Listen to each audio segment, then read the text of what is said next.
We welcome everyone to today's hearing on Facebook's social media privacy and the use and abuse of data. Although not unprecedented, this is a unique hearing. The issues we will consider range from data privacy and security to consumer protection and the Federal Trade Commission enforcement, touching on jurisdictions of these two committees. We have 44 members between our two committees. That may not seem like a large group by Facebook standards, but it is significant here for a hearing in the United States Senate. We will do our best to keep things moving efficiently given our circumstances. We will begin with opening statements from the chairman and ranking members of each committee, starting with Chairman Thune, and then proceed with Mr. Zuckerberg's opening statement. We will then move on to questioning. Each member will have 5 minutes to question witnesses.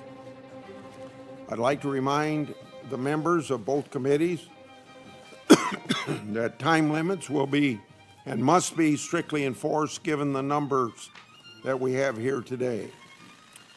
If you're over your time, Chairman Thune and I will make sure to let you know. There will not be a second round as well. Of course, there will be the usual follow-up written questions for the record. Questioning will alternate between majority and minority and between committees. We will proceed in order based on respective committee seniority. We will anticipate a couple short breaks later in the afternoon, and so it's my pleasure to recognize the chairman of the Commerce Committee, Chairman Thune, for his opening statement. Thank you, Chairman Grassley. Today's hearing is extraordinary. It's extraordinary to hold a joint committee hearing. It's even more extraordinary to have a single CEO testify before nearly half of the United States Senate. But then Facebook is pretty extraordinary. More than 2 billion people use Facebook every month. 1.4 billion people use it every day. More than the population of any country on earth except China, and more than 4 times the population of the United States. It's also more than 1,500 times the population of my home state of South Dakota. Plus, roughly 45% of American adults report getting at least some of their news from Facebook. In many respects, Facebook's incredible reach is why we're here today. We're here because of what you, Mr. Zuckerberg, have described as a breach of trust. A quiz app used by approximately 300,000 people led to information about 87 million Facebook users being obtained by the company Cambridge Analytica. There are plenty of questions about the behavior of Cambridge Analytica, and we expect to hold a future hearing on Cambridge and similar firms. But as you've said, this is not likely to be an isolated incident, a fact demonstrated by Facebook's suspension of another firm just this past weekend. You've promised that when Facebook discovers other apps that had access to large amounts of user data, you will ban them and tell those affected. And that's appropriate. But it's unlikely to be enough for the 2 billion Facebook users. One reason that so many people are worried about this incident is what it says about how Facebook works. The idea that for every person who decided to try an app, information about nearly 300 other people was scraped from your service is, to put it mildly, disturbing. And the fact that those 87 million people may have technically consented to making their data available doesn't make most people feel any better. The recent revelation that malicious actors were able to utilize Facebook's default privacy settings to match email addresses and phone numbers found on the so-called dark web to public Facebook profiles, potentially affecting all Facebook users, only adds fuel to the fire. What binds these two incidents is that they don't appear to be caused by the kind of negligence that allows typical data breaches to happen. Instead, they both appear to be the result of people exploiting the very tools that you've created to manipulate users' information.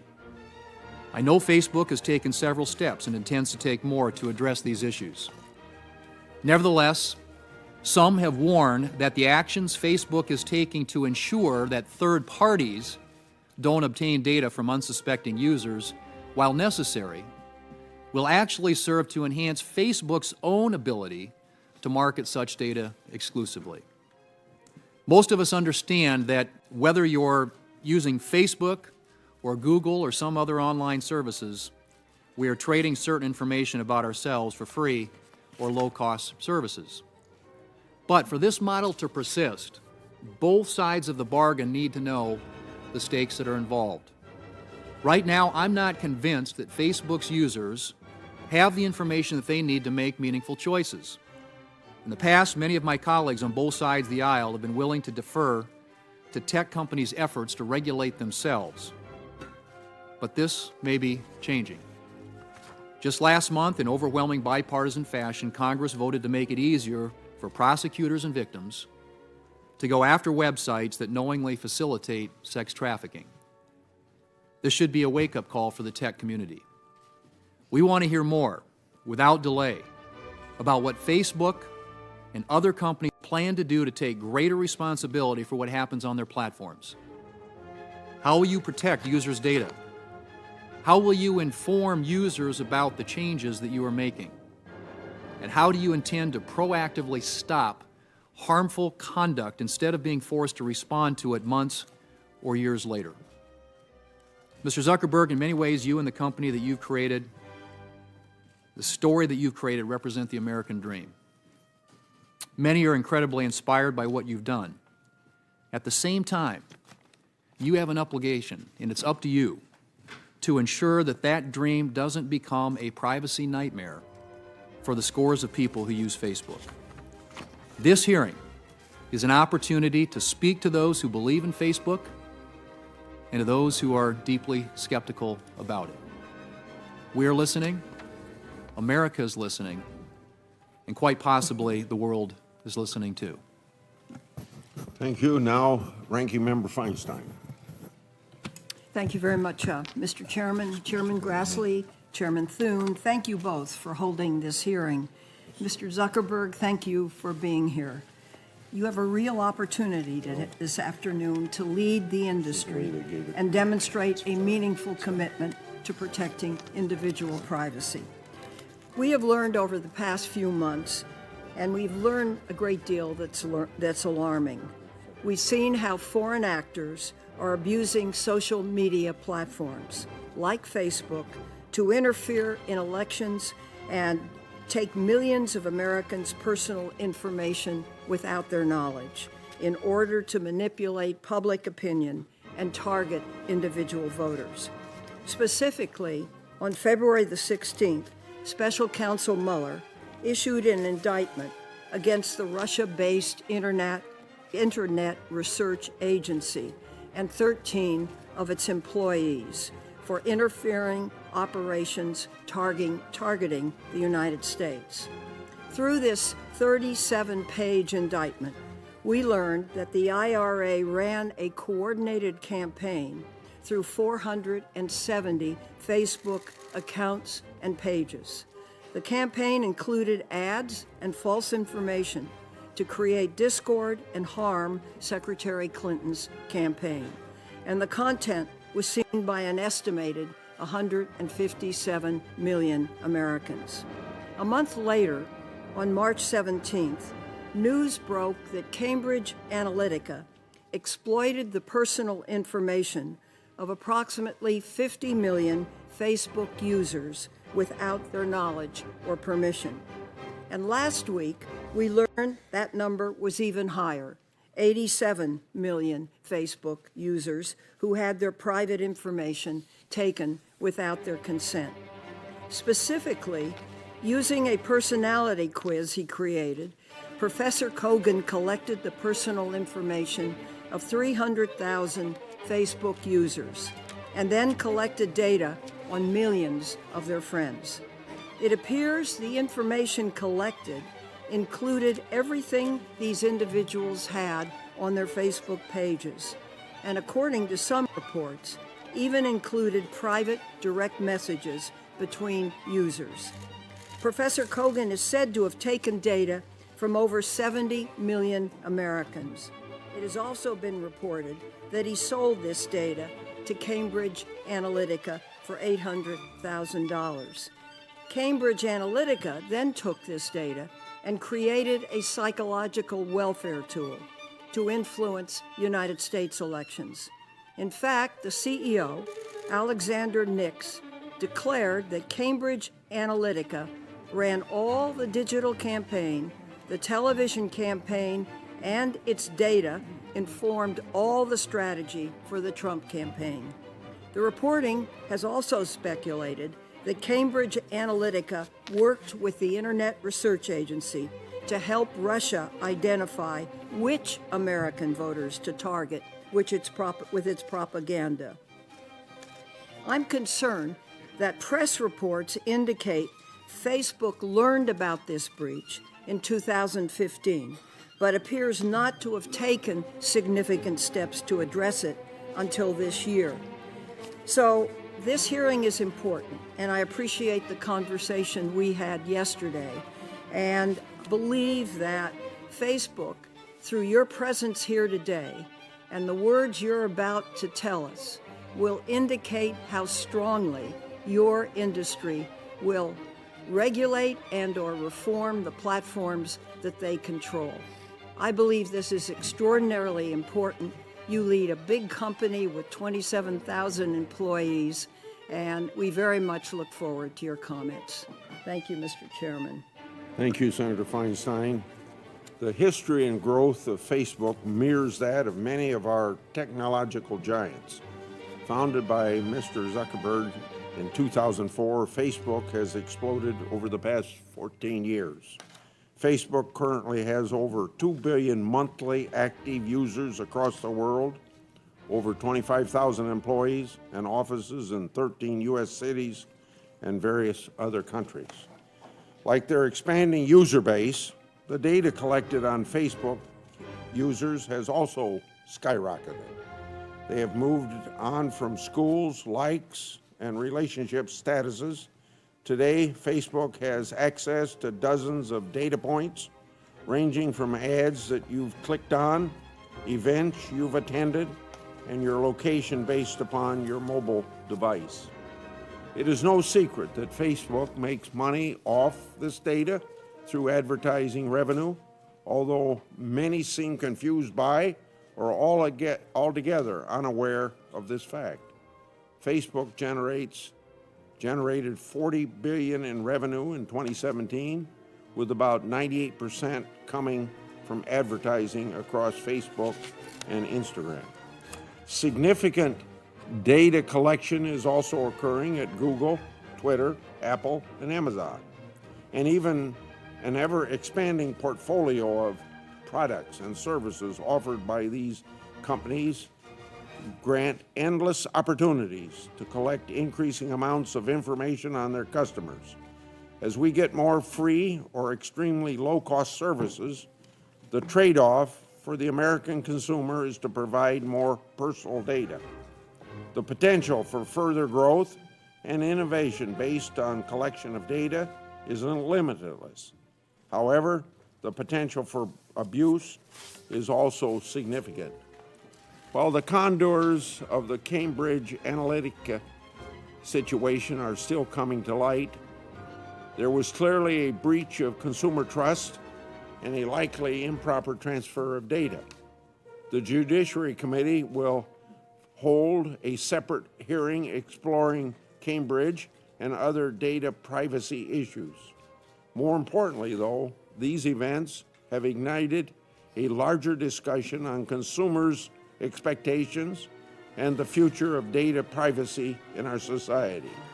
It has exposed that consumers may not fully understand or appreciate the extent to which their data is collected, protected, transferred, used, and misused. Data has been used in advertising and political campaigns for decades. The amount and type of data obtained, however, has seen a very dramatic change. Campaigns, including Presidents Bush, Obama, and Trump all use these increasing amounts of data to focus on micro-targeting and personalization over numerous social media platforms, and especially Facebook. In fact, President Obama's campaign developed an app utilizing the same Facebook feature as Cambridge Analytica to capture the information of not just the app's users, but millions of their friends. The digital director for that campaign for 2012 described the data scraping app as something that would, quote, wind up being the most groundbreaking piece of technology developed for this campaign, end of quote. So the effectiveness of these social media tactics can be debated, but their use over the past years across the political spectrum and their increased significance cannot be ignored. Our policy towards data privacy and security must keep pace with these changes. Data privacy should be tethered to consumer needs and expectations. Now, at a minimum, consumers must have the transparency necessary to make an informed decision about whether to share their data and how it can be used. Consumers ought to have clear information, not opaque policies and complex click-through consent pages. The tech industry has an obligation to respond to widespread and growing concerns over data privacy and security and to restore the public's trust. The status quo no longer works. Moreover, Congress must determine if and how we need to strengthen privacy standards to ensure transparency and understanding for the billions of consumers who utilize these products. Senator Nelson. Thank you, Mr. Chairman. Mr. Zuckerberg, good afternoon. Let me just cut to the chase.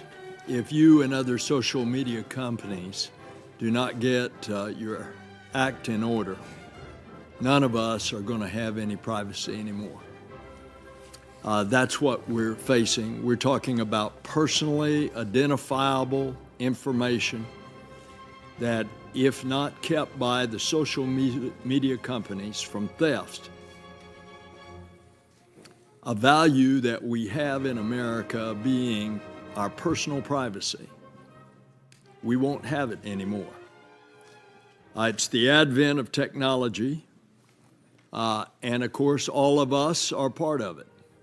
From the moment that we wake up in the morning until we go to bed, we're on those handheld tablets.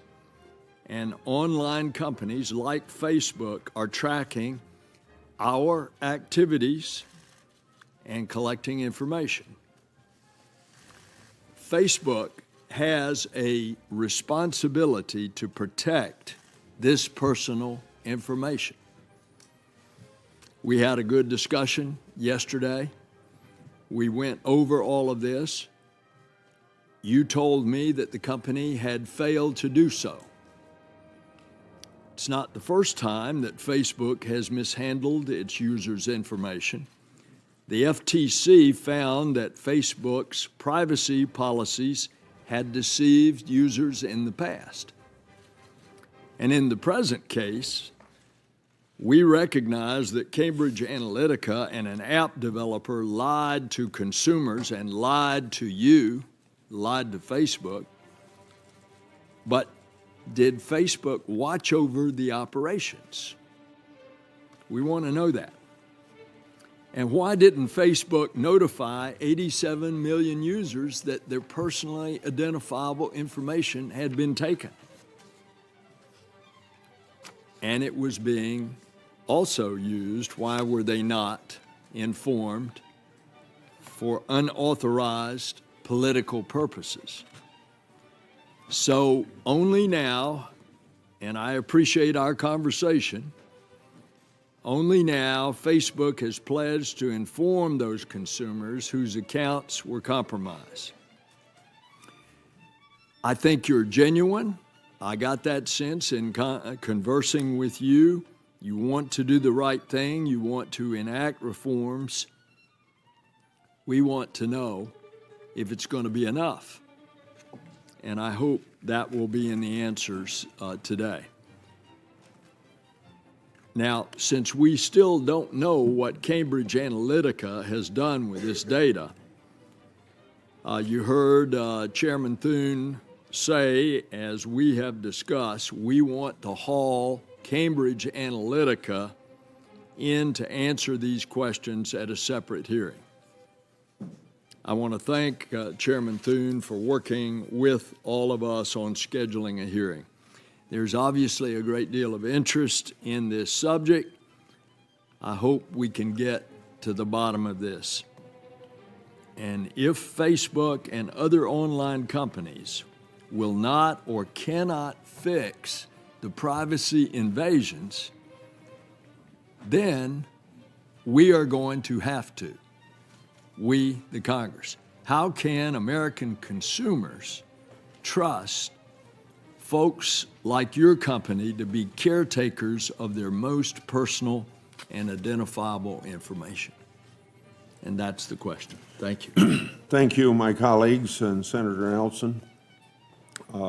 Our witness today is Mark Zuckerberg, founder, chairman, chief executive officer of Facebook. Mr. Zuckerberg launched Facebook February 4th, 2004, at the age of 19. And at that time, he was a student at Harvard University. As I mentioned previously, his company now has over $40 billion of annual revenue and over 2 billion monthly active users. Mr. Zuckerberg, along with his wife, also established the Chan Zuckerberg Initiative to further philanthropic causes. I now turn to you. Welcome to the committee. Whatever your statement is orally, if you have a longer one, it'll be included in the record. So proceed, sir. Chairman Grassley, Chairman Thune, Ranking Member Feinstein, and Ranking Member Nelson, and members of the committee. We face a number of important issues around privacy, safety, and democracy, and you will rightfully have some hard questions for me to answer. Before I talk about the steps we're taking to address them, I want to talk about how we got here. Facebook is an idealistic and optimistic company. For most of our existence, we focused on all of the good that connecting people can do. And as Facebook has grown, people everywhere have gotten a powerful new tool for staying connected to the people they love, for making their voices heard, and for building communities and businesses. Just recently, we've seen the Me Too movement and the March for Our Lives organized, at least in part, on Facebook.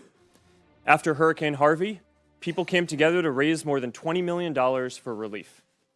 And more than 70 million small businesses use Facebook to create jobs and grow. But it's clear now that we didn't do enough to prevent these tools from being used for harm as well. And that goes for fake news, for foreign interference in elections, and hate speech, as well as developers and data privacy. We didn't take a broad enough view of our responsibility, and that was a big mistake. And it was my mistake, and I'm sorry. I started Facebook, I run it, and I'm responsible for what happens here. So now, we have to go through all of our relationship with people and make sure that we're taking a broad enough view of our responsibility. It's not enough to just connect people. We have to make sure that those connections are positive. It's not enough to just give people a voice. We need to make sure that people aren't using it to harm other people or to spread misinformation. And it's not enough to just give people control over their information. We need to make sure that the developers they share it with protect their information too. Across the board, we have a responsibility to not just build tools, but to make sure that they're used for good. It will take some time to work through all the changes we need to make across the company, but I'm committed to getting this right. This includes the basic responsibility of protecting people's information, which we failed to do with Cambridge Analytica. So here are a few things that we are doing to address this and to prevent it from happening again. First, we're getting to the bottom of exactly what Cambridge Analytica did and telling everyone affected. What we know now is that Cambridge Analytica improperly accessed some information about millions of Facebook members by buying it from an app developer. That information, this was information that people generally share publicly on their Facebook pages, like names and their profile picture and the pages they follow. When we first contacted Cambridge Analytica, they told us that they had deleted the data. About a month ago, we heard new reports that suggested that wasn't true. And now we're working with governments in the US, the UK, and around the world to do a full audit of what they've done and to make sure they get rid of any data they may still have. Second, to make sure no other app developers out there are misusing data, we're now investigating every single app that had access to a large amount of information in the past. And if we find that someone improperly used data, we're going to ban them from Facebook and tell everyone affected. Third, to prevent this from ever happening again going forward, we're making sure that developers can access as much information now. The good news here is that we already made big changes to our platform in 2014 that would have prevented this specific situation with Cambridge Analytica from occurring again today. But there's more to do, and you can find more details on the steps we're taking in my written statement. My top priority has always been our social mission of connecting people, building community, and bringing the world closer together. Advertisers and developers will never take priority over that as long as I'm running Facebook. I started Facebook when I was in college. We've come a long way since then. We now serve more than 2 billion people around the world, and every day, people use our services to stay connected with the people that matter to them most. I believe deeply in what we're doing, and I know that when we address these challenges, we'll look back and view helping people connect and giving more people a voice as a positive force in the world. I realize the issues we're talking about today aren't just issues for Facebook and our community. They're issues and challenges for all of us as Americans. Thank you for having me here today, and I'm ready to take your questions. I'll remind members that maybe weren't here when I had my opening comments that we are operating under the 5-minute rule, and that applies to the 5-minute rule, and that applies to those of us who are chairing the committee as well. I start with you. Facebook handles extensive amounts of personal data for billions of users. A significant amount of that data is shared with third-party developers who utilize your platform. As of early this year, you did not actively monitor whether that data was transferred by such developers to other parties. Moreover, your policies only prohibit transfers by developers to parties seeking to profit from such data. Number one, besides Professor Kogan's transfer, and now potentially CubeU, do you know of any instances where user data was improperly transferred to third party in breach of Facebook's terms? If so, how many times has that happened? And was Facebook only made aware of that transfer by some third party? Mr. Chairman, thank you. As I mentioned, we're now conducting a full investigation into every single app that had access to a large amount of information before we locked down platform to prevent developers from accessing this information in around 2014. We believe that we're going to be investigating many apps, tens of thousands of apps, and if we find any suspicious activity, we're going to conduct a full audit of those apps to understand how they're using their data and if they're doing anything improper. And if we find that they're doing anything improper, we'll ban them from Facebook, and we will tell everyone affected. As for past activity, I don't have all the examples of apps that we've banned here, but if you'd like, I can have my team follow up with you after this. Okay. Have you ever required an audit to ensure the deletion of improperly transferred data, and if so, how many times? Mr. Chairman, yes, we have. I don't have the exact figure on how many times we have, but overall, the way we've enforced our platform policies in the past is we have looked at patterns of how apps have used our APIs and accessed information, as well as looked into reports that people have made to us about apps that might be doing sketchy things. Going forward, we're going to take a more proactive position on this and do much more regular spot checks and other reviews of apps, as well as increasing the amount of audits that we do. And again, I can make sure that our team follows up with you on anything about the specific past stats that would be interesting. I was going to assume that sitting here today, you have no idea. And if I'm wrong on that, you're telling me, I think, that you're able to supply those figures to us, at least as of this point. Mr. Chairman, I will have my team follow up with you on what information we have. Okay, but right now you have no certainty of whether or not, how much of that's going on, right? Okay.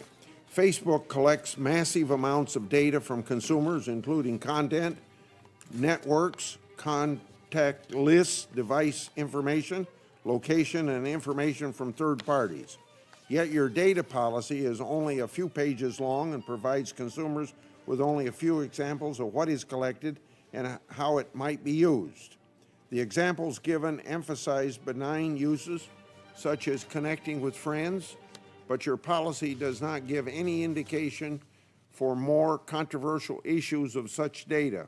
My question, why doesn't Facebook disclose to its users all the ways the data might be used by Facebook and other third parties, and what is Facebook's responsibility to inform users about that information? Mr. Chairman, I believe it's important to tell people exactly how the information that they share on Facebook is going to be used. That's why every single time you go to share something on Facebook, whether it's a photo in Facebook or a message in Messenger or WhatsApp, every single time there's a control right there about who you're going to be sharing it with, whether it's your friends or public or a specific group, and you can change that and control that in line. To your broader point about the privacy policy, this gets into an issue that I think we and others in the tech industry have found challenging, which is that long privacy policies are very confusing. And if you make it long and spell out all the detail, then you're probably going to reduce the percent of people who read it and make it accessible to them. So one of the things that we've struggled with over time is to make something that is as simple as possible so people can understand it, as well as giving them controls in line in the product in the context of when they're trying to actually use them, taking into account that we don't expect that most people will want to go through and read a full legal document. Senator Nelson. Thank you, Mr. Chairman. Yesterday when we talked, I gave the relatively harmless example that I'm communicating with my friends on Facebook and indicate that I love a certain kind of chocolate, and all of a sudden I start receiving advertisements for chocolate. What if I don't want to receive those commercial advertisements? So your Chief Operating Officer, Ms. Sandberg, suggested on the NBC Today show that Facebook users who do not want their personal information used for advertising might have to pay for that protection, pay for it. Are you actually considering having Facebook users pay for you not to use that information? Senator, people have a control over how their information is used in ads in the product today. So if you want to have an experience where your ads aren't targeted using all the information that we have available, you can turn off third-party information. What we've found is that even though some people don't like ads, people really don't like ads that aren't relevant. And while there is some discomfort, for sure, with using information in making ads more relevant, the overwhelming feedback that we get from our community is that people would rather have us show relevant content there than not. So we offer this control that you're referencing. Some people use it. It's not the majority of people on Facebook. And I think that's a good level of control to offer. I think what Cheryl was saying was that in order to not run ads at all, we would still need some sort of business model. and that is your business model. So I take it that, and I use the harmless example of chocolate, but if it got into more personal thing, communicating with friends, and I want to cut it off, I'm going to have to pay you in order not to send me, using my personal information, something that I don't want. That, in essence, is what I understood Ms. Sandberg to say. Is that correct? Yes, Senator. Although, to be clear, we don't offer an option today for people to pay to not show ads. We think offering an ad-supported service is the most aligned with our mission of trying to help connect everyone in the world, because we want to offer a free service that everyone can afford. Okay. That's the only way that we can reach billions of people. So, therefore, you consider my personally identifiable data the company's data, not my data. Is that it? No, Senator. Actually, at the first line of our terms of service say that you control and own the information and content that you put on Facebook. Well, the recent scandal is obviously frustrating, not only because it affected 87 million, but because it seems to be part of a pattern of lax data practices by the company going back years. So back in 2011, it was a settlement with the FTC, and now we discover yet another instance where the data was failed to be protected. When you discovered the Cambridge Analytica that had fraudulently obtained all of this information, why didn't you inform those 87 million? When we learned in 2015 that Cambridge Analytica had bought data from an app developer on Facebook that people had shared it with, we did take action. We took down the app, and we demanded that both the app developer and Cambridge Analytica delete and stop using any data that they had. They told us that they did this. In retrospect, it was clearly a mistake to believe them, and we should have followed up and done a full audit then, and that is not a mistake that we will make. Yes, you did that, and you apologized for it, but you didn't notify them. And do you think that you have an ethical obligation to notify 87 million Facebook users? Senator, when we heard back from Cambridge Analytica that they had told us that they weren't using the data and had deleted it, we considered it a closed case. In retrospect, that was clearly a mistake. We shouldn't have taken their word for it, and we've updated our policies and how we're going to operate the company to make sure that we don't make that mistake again. Did anybody notify the FTC? No, Senator, for the same reason, that we'd considered it a closed case. Senator Thune. And Mr. Zuckerberg, would you do that differently today, presumably, that in response to Senator Nelson's question? Yes. Having to do it over.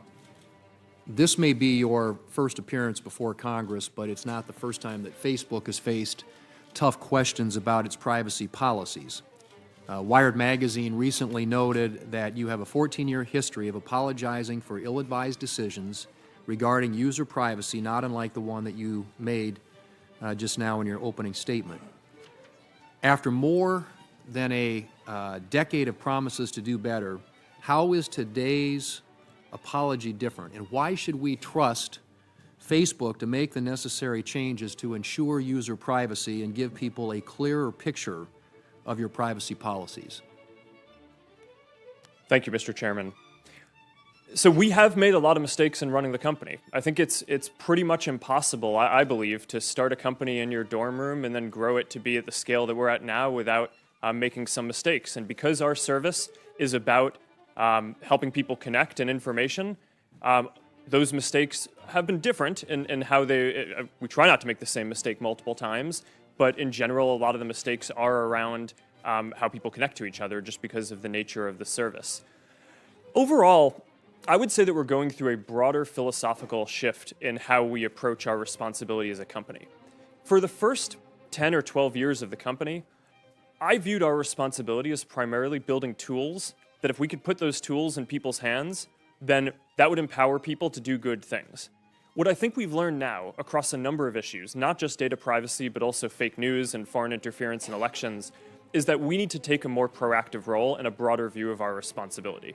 It's not enough to just build tools. We need to make sure that they're used for good.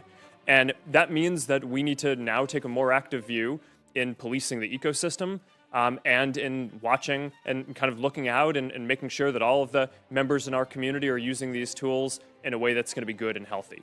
So at the end of the day, this is going to be something where people will measure us by our results on this. It's not that I expect that anything I say here today to necessarily change people's view, but I'm committed to getting this right. And I believe that over the coming years, once we fully work all these solutions through, people will see real differences.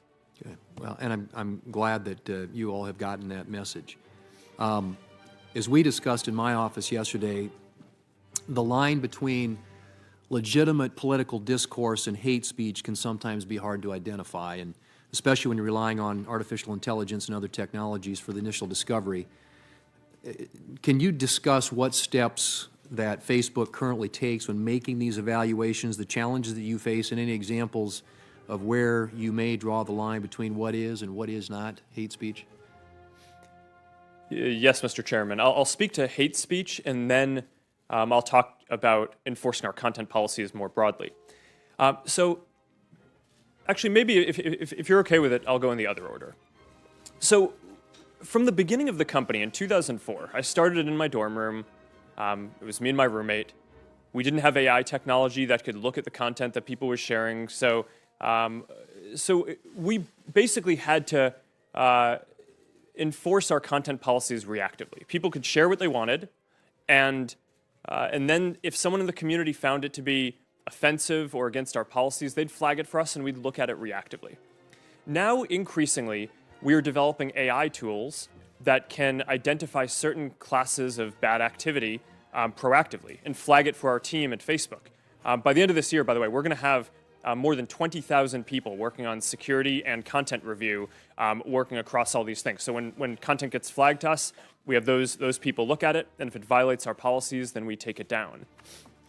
Some problems lend themselves more easily to AI solutions than others. So hate speech is one of the hardest, because determining if something is hate speech is very linguistically nuanced, right? You need to understand, what is a slur and whether something is hateful, not just in English, but the majority of people on Facebook use it in languages that are different across the world. Contrast that, for example, with an area like finding terrorist propaganda, which we've actually been very successful at deploying AI tools on already.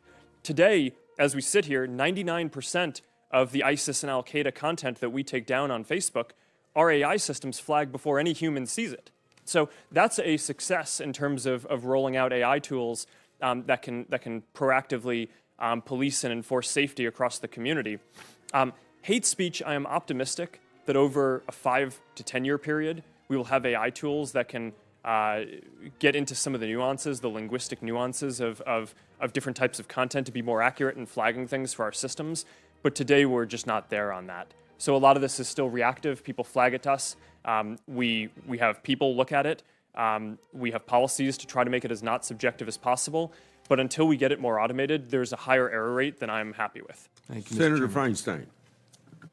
Thanks, Mr. Chairman. Mr. Zuckerberg, what is Facebook doing to prevent foreign actors from interfering in U.S. elections? Thank you, Senator. This is one of my top priorities in 2018, is to get this right. One of my greatest regrets in running the company is that we were slow in identifying the Russian information operations in 2016. We expected them to do a number of more traditional cyber attacks, which we did identify and notify the campaigns that they were trying to hack into them, but we were slow at identifying the type of new information operations. When did you identify new operations? It was right around the time of the 2016 election itself. So since then, 2018 is an incredibly important year for elections, not just with the US midterms, but around the world. There are important elections in India, in Brazil, in Mexico, in Pakistan, and in Hungary that we want to make sure that we do everything we can to protect the integrity of those elections. Now, I have more confidence that we're going to get this right because since the 2016 election, there have been several important elections around the world where we've had a better record. There's the French presidential election, there's the German election, there was the U.S. Senate Alabama special election last year. Explain what is better about the record.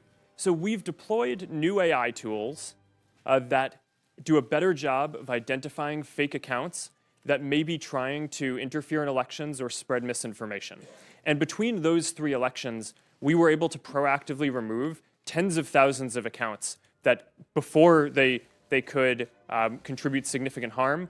And the nature of these attacks, though, is that there are people in Russia whose job it is to try to exploit our systems and other internet systems and other systems as well. So this is an arms race. I mean, they're going to keep on getting better at this, and we need to invest in keeping on getting better at this too, which is why one of the things I mentioned before is we're going to have more than 20,000 people by the end of this year working on security and content review across the company. Speak for a moment about automated bots that spread disinformation. What are you doing to punish those who exploit your platform in that regard?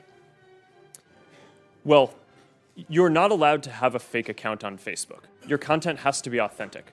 So we build technical tools to try to identify when people are creating fake accounts, especially large networks of fake accounts like the Russians have, in order to remove all of that content. After the 2016 election, our top priority was protecting the integrity of other elections around the world. But at the same time, we had a parallel effort to trace back to Russia the IRA activity, the Internet Research Agency activity. That was the part of the Russian government that did this activity in 2016. And just last week, we were able to determine that a number of Russian media organizations that were sanctioned by the Russian regulator were operated and controlled by this Internet Research Agency. So we took the step last week. There was a pretty big step for us of taking down sanctioned news organizations in Russia as part of an operation to remove 270 fake accounts and pages, part of their broader network in Russia. That was actually not targeting international interference as much as, sorry, let me correct that. It was primarily targeting spreading misinformation in Russia itself, as well as certain Russian-speaking neighboring countries. How many accounts of this type have you taken down? Across, in the IRA specifically, the ones that we've pegged back to the IRA, we can identify the 470 in the American elections and the 270 that we specifically went after in Russia last week. There are many others that our systems catch, which are more difficult to attribute specifically to Russian intelligence. But the number would be in the tens of thousands of fake accounts that we remove, and I'm happy to have my team follow up with you on more information if that would be helpful. Would you please? I think this is very important. If you knew in 2015 that Cambridge Analytica was using the information of Professor Kogan's, why didn't Facebook ban Cambridge in 2015? Why'd you wait another Senator, year? that's a great question. Cambridge Analytica wasn't using our services in 2015 as far as we can tell. So this is clearly one of the questions that I asked our team as soon as I learned about this is why did we wait until we found out about the reports last month to ban them? It's because as of the time that we learned about their activity in 2015, they weren't an advertiser, they weren't running pages, so we actually had nothing to ban. Thank you. Thank you, Mr. Chairman. Yeah, thank you, Senator Feinstein. Now, Senator Hatch. Well, in my opinion, this is the most intense public scrutiny I've seen for a tech-related hearing since the Microsoft hearing that I chaired back in the late 1990s. The recent stories about Cambridge Analytica and data mining on social media have raised serious concerns about consumer privacy. And naturally, I know you understand that. At the same time, these stories touch on the very foundation of the internet economy and the way the websites that drive our internet economy make money. Some have professed themselves shocked that companies like Facebook and Google share user data with advertisers. Did any of these individuals ever stop to ask themselves why Facebook and Google don't charge for access? Nothing in life is free. Everything involves trade-offs. If you want something without having to pay money for it, you're going to have to pay for it in some other way, it seems to me. And that's what we're seeing here. And these great websites that don't charge for access, they extract value in some other way. And there's nothing wrong with that as long as they're upfront about what they're doing. To my mind, the issue here is transparency. It's consumer choice. Do users understand what they're agreeing to when they access a website or agree to terms of service? Are websites upfront about how they extract value from users, or do they hide the ball? Do consumers have the information they need to make an informed choice regarding whether or not to visit a particular website? To my mind, these are questions that we should ask or be focusing on. Now, Mr. Zuckerberg, I remember well your first visit to Capitol Hill back in 2010. You spoke to the Senate Republican High-Tech Task Force, which I chair. You said back then that Facebook would always be free. Is that still your objective? Senator, yes, there will always be a version of Facebook that is free. It is our mission to try to help connect everyone around the world and to bring the world closer together. In order to do that, we believe that we need to offer a service that everyone can afford, and we're committed to doing that. Well, if so, how do you sustain a business model in which users don't pay for your service? Senator, we run ads. I see. That's great. Whenever a controversy like this arises, there's always a danger that Congress's response will be to step in and overregulate. Now, that's been the experience that I've had in my 42 years here. In your view, what sorts of legislative changes would help to solve the problems the Cambridge Analytica story has revealed, and what sorts of legislative changes would not help to solve this issue? Senator, I think that there are a few categories of legislation that make sense to consider. Around privacy specifically, there are a few principles that I think it would be useful to discuss and potentially codify into law. One is around having a simple and practical set of ways that you explain what you're doing with data. And we talked a little bit earlier around the complexity of laying out this long privacy policy. It's hard to say that people fully understand something when it's only written out in a long legal document. This stuff needs to be implemented in a way where people can actually understand it, where consumers can understand it, but that can also capture all the nuances of how these services work in a way that's not overly restrictive on providing the services. So that's one. The second is around giving people complete control. This is the most important principle for Facebook. Every piece of content that you share on Facebook, you own, and you have complete control over who sees it and how you share it, and you can remove it at any time. That's why every day, about 100 billion times a day, people come to one of our services and either post a photo or send a message to someone because they know that they have that control and that who they say it's going to go to is going to be who sees the content. And I think that control is something that's important that I think should apply to every service. And go ahead. The third point is just around enabling innovation, because some of these use cases that are very sensitive, like face recognition, for example. And I think that there's a balance that's extremely important to strike here, where you obtain special consent for sensitive features like face recognition, but we still need to make it so that American companies can innovate in those areas, or else we're going to fall behind Chinese competitors and others around the world who have different regimes for different new features like that. Senator Cantwell. Thank you, Mr. Chairman. Welcome, Mr. Zuckerberg. Do you know who Palantir is? I do. Some people have referred to them as Stanford Analytica. Do you agree? Senator, I have not heard that. Okay. Do you think Palantir taught Cambridge Analytica, as press reports are saying, how to do these tactics? Senator, I don't know. Do you think that Palantir has ever scraped data from Facebook? Senator, I'm not aware of that. Okay. Do you think that during the 2016 campaign, as Cambridge Analytica was providing support to the Trump campaign, under Project Alamo. Were there any Facebook people involved in that sharing of technique and information? Senator, we provided support to the Trump campaign similar to what we provide to any advertiser or campaign who asks for it. So that was a yes. Is that a yes? Senator, can you repeat the specific question? I just want to make sure I get specifically what you're asking. During the 2016 campaign, Cambridge Analytica worked with the Trump campaign to refine tactics, and were Facebook employees involved in that? Senator, I don't know that our employees were involved with Cambridge Analytica, although I know that we did help out the Trump campaign overall in sales support in the same way that we do with other campaigns. So they may have been involved in all working together during that time period. Maybe that's something your investigation will find out. Senator, I can certainly have my team get back to you on any specifics there that I don't know sitting here today. Have you heard of total information awareness? Do you know what I'm talking about? No, I do not. Okay.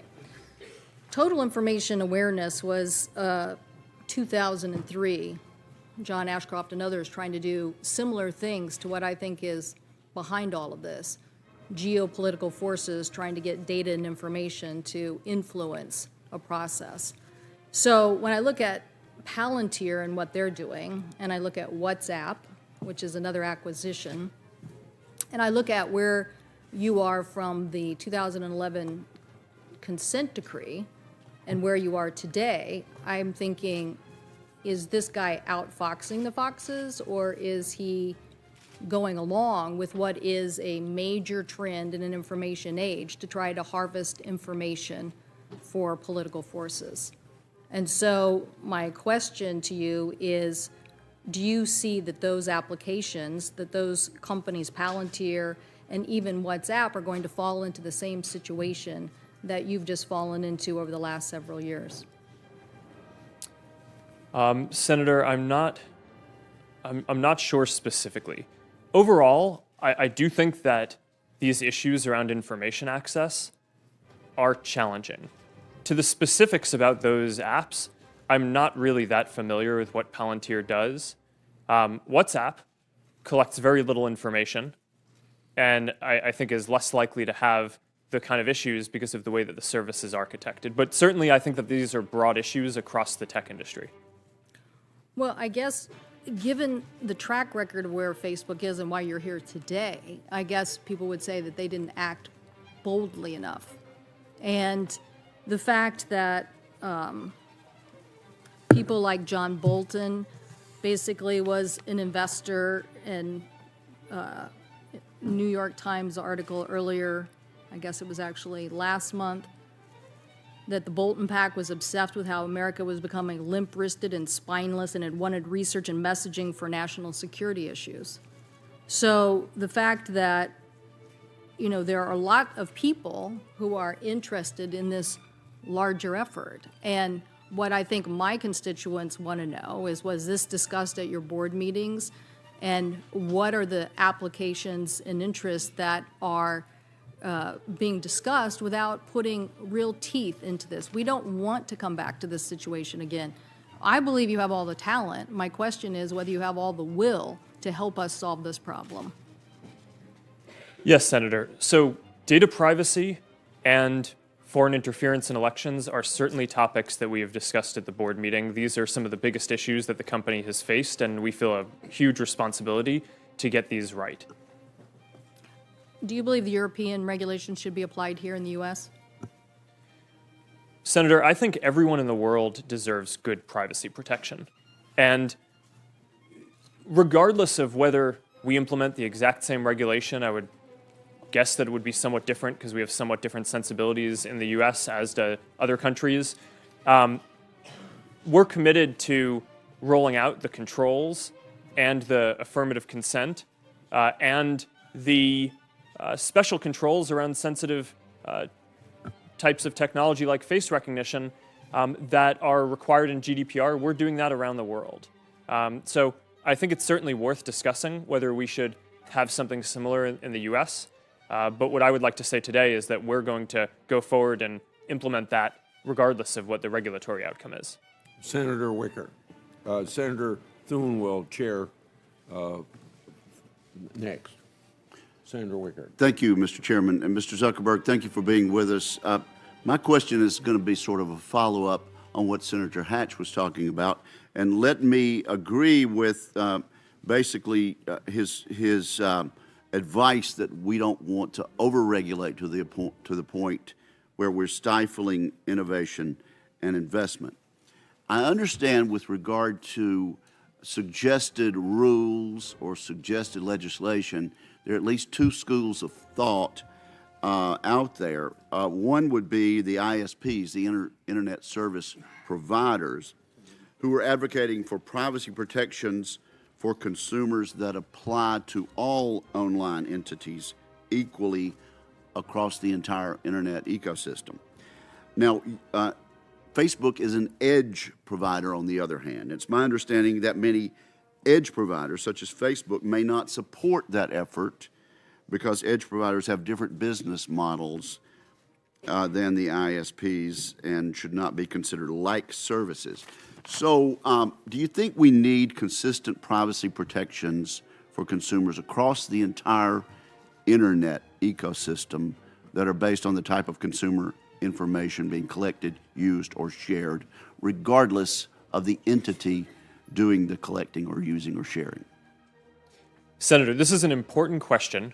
I would differentiate between ISPs, which I consider to be the pipes of the internet, and the platforms like Facebook or Google or Twitter or YouTube that are the apps or platforms on top of that.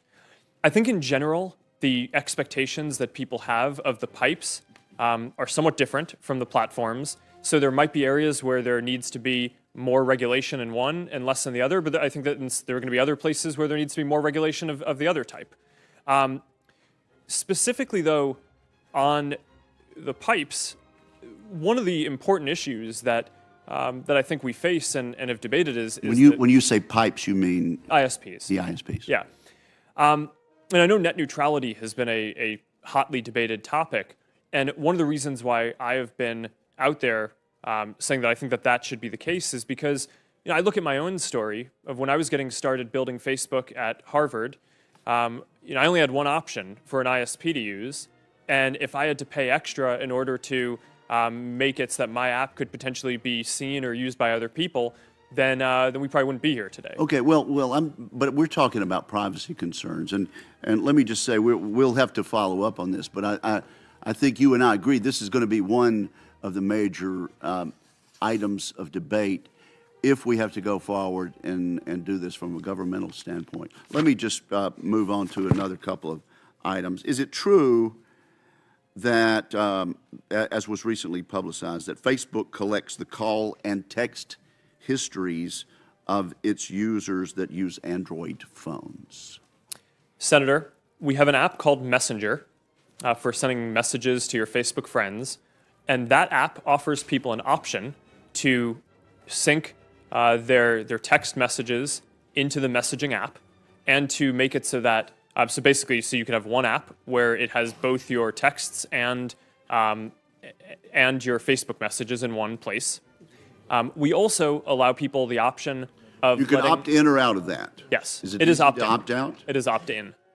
You have to affirmatively say that you want to sync that information before we get access to it. Unless you opt in, you don't collect that call and text history. That is correct. And is that true for, is this practice done at all with minors, or do you make an exception there for persons aged 13 to 17? I do not know. We can follow up. Okay, do that. Let's do that. And one other thing. There have been reports that Facebook can track a user's internet browsing activity even after that user has logged off of the Facebook platform. Can you confirm whether or not this is true? Senator, I want to make sure I get this accurate, so it would probably be better to have my team follow up. So you afterwards. Don't know? I know that people use cookies on the internet, and that you can probably correlate activity between sessions. We do that for a number of reasons, including security and including measuring ads to make sure that the ad experiences are the most effective, which, of course, people can opt out of. But I want to make sure that I'm precise in my answer, so when you let get, me follow when up you with get back you to me, after. sir, would you also let us know how Facebook discloses to its users that engaging in this type of tracking gives us that result? Yes. And thank you very much. Thank you, Senator Wicker. Senator Leahy's up next. Thank you. Mr. Zuckerberg, I assume Facebook's been served with subpoenas from the special counsel Mueller's office. Is that correct? Yes. Have you or anyone at Facebook been interviewed by the special counsel's office? Yes. Have you been interviewed? I have not. I have not. Others have. I believe so, and I want to be careful here because that our work with the special counsel is confidential, and I want to make sure that in an open session I'm not revealing something that's confidential. I understand. I just want to make clear that you have been contacted, you have had subpoenas. Actually, let me clarify that. I actually am not aware of a subpoena. I believe that there may be, but I know we're working with them. Thank you. 6 months ago, your general counsel promised us that you were taking steps to prevent Facebook from serving what I would call an unwitting co-conspirator in Russian interference. But these unverified, divisive pages are on Facebook today.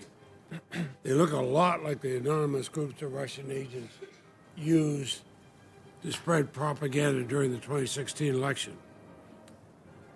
Are you able to confirm whether they're Russian-created groups? Yes or no? Senator, are you asking about those specifically? Yes. Senator, last week we actually announced a major change to our ads and pages policies that we will be verifying the identity of every single Ask advertiser. about the specific ones. Do you know whether they are? I am not familiar with those pieces of content specifically. But if you decided this policy of a week ago, you'd be able to verify them? We are working on that now. What we're doing is we're going to verify the identity of any advertiser who's running a political or issue-related ad. This is basically what the Honest Ads Act is proposing, and we're following that. And we're also going to do that for pages. But you get an answer on these. I'm not familiar with those specific cases. Will you find out the answer and get back to me? I'll have my team get back to you.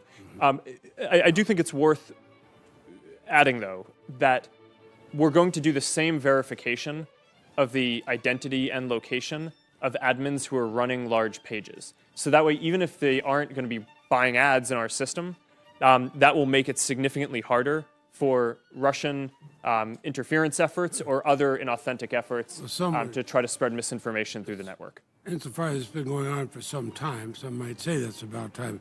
6 months ago, I asked your general counsel about Facebook's role as a breeding ground for hate speech against Rohingya refugees. Recently, UN investigators blamed Facebook for playing a role in inciting possible genocide in Myanmar, and there has been genocide there.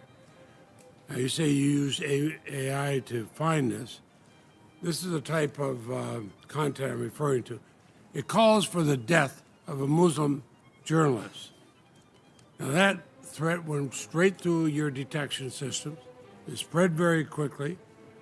And then it took attempt after attempt after attempt and the involvement of civil society groups to get you to remove it. Why couldn't it be removed within 24 hours? Senator, what's happening in Myanmar is a terrible tragedy, and we need to do more. We all agree with that. Okay. But UN investigators have blamed, you blamed Facebook for playing a role in their genocide. We all agree it's terrible. How can you dedicate, and will you dedicate, the resources to make sure such hate speech is taken down within 24 hours? Yes, we're working on this. And there are 3 specific things that we're doing. One is we're hiring dozens of more Burmese language content reviewers because hate speech is very language specific. It's hard to do it without people who speak the local language. and we need to ramp up our effort there dramatically. Second is we're working with civil society in Myanmar to identify specific hate figures so we can take down their accounts rather than specific pieces of content. And third is we're standing up a product team to do specific product changes in Myanmar and other countries that may have similar issues in the future to prevent this from happening. When Senator Cruz and I sent a letter to Apple asking what they're going to do about Chinese censorship.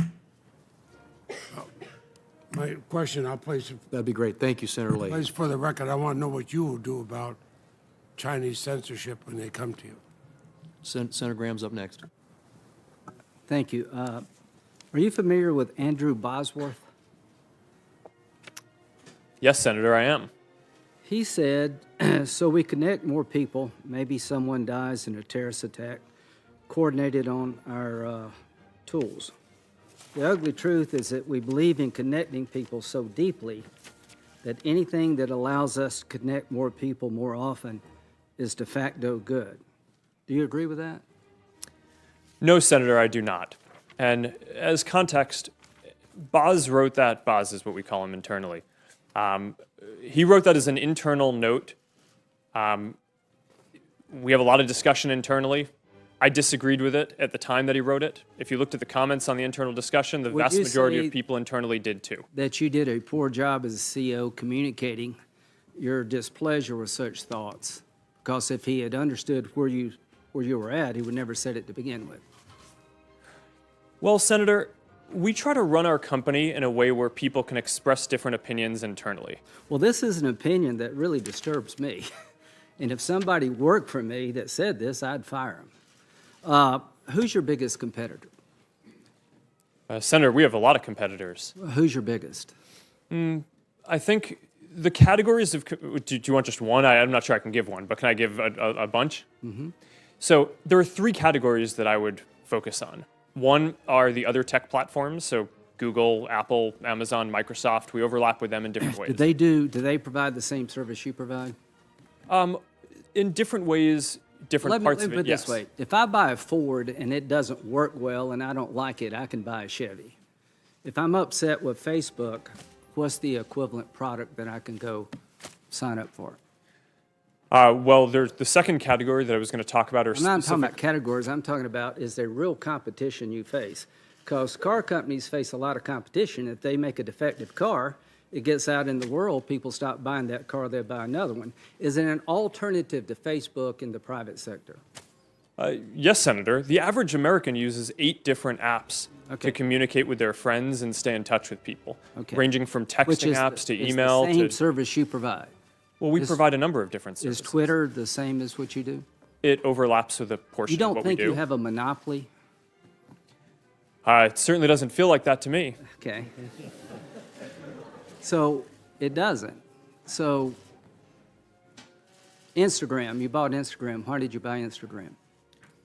Because they were very talented app developers who were making good use of our platform and understood our values. It was a good business decision. My point is that one way to regulate a company is through competition, through government regulation. Here's the question that all of us got to answer. What do we tell our constituents, given what's happened here, why we should let you self-regulate? What would you tell people in South Carolina that, given all the things we've just discovered here, it's a good idea for us to rely upon you to regulate your own business practices? Well, Senator, my position is not that there should be no regulation.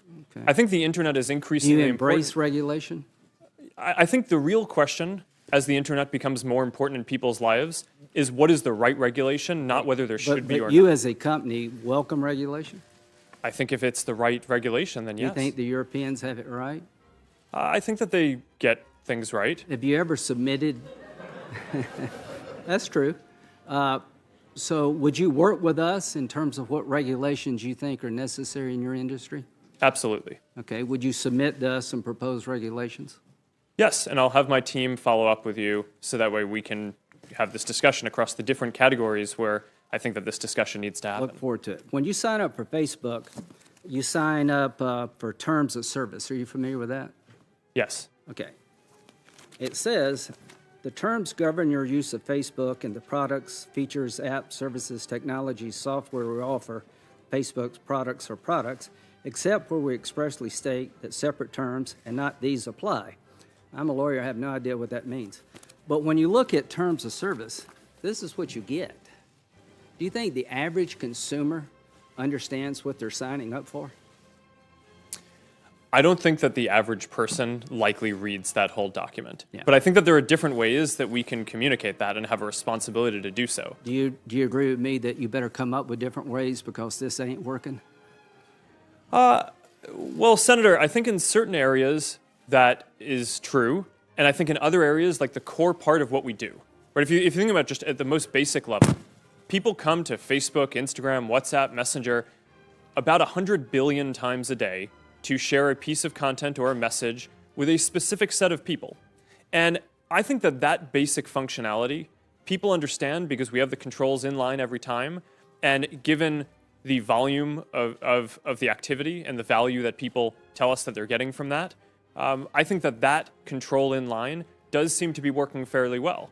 Now, we can always do better, and there are the services are complex, and there is more to it than just, you go and you post a photo. So I agree that in many places we could do better. But I think for the core of the service, it actually is quite clear. Thank you, Senator Graham. Senator Klobuchar.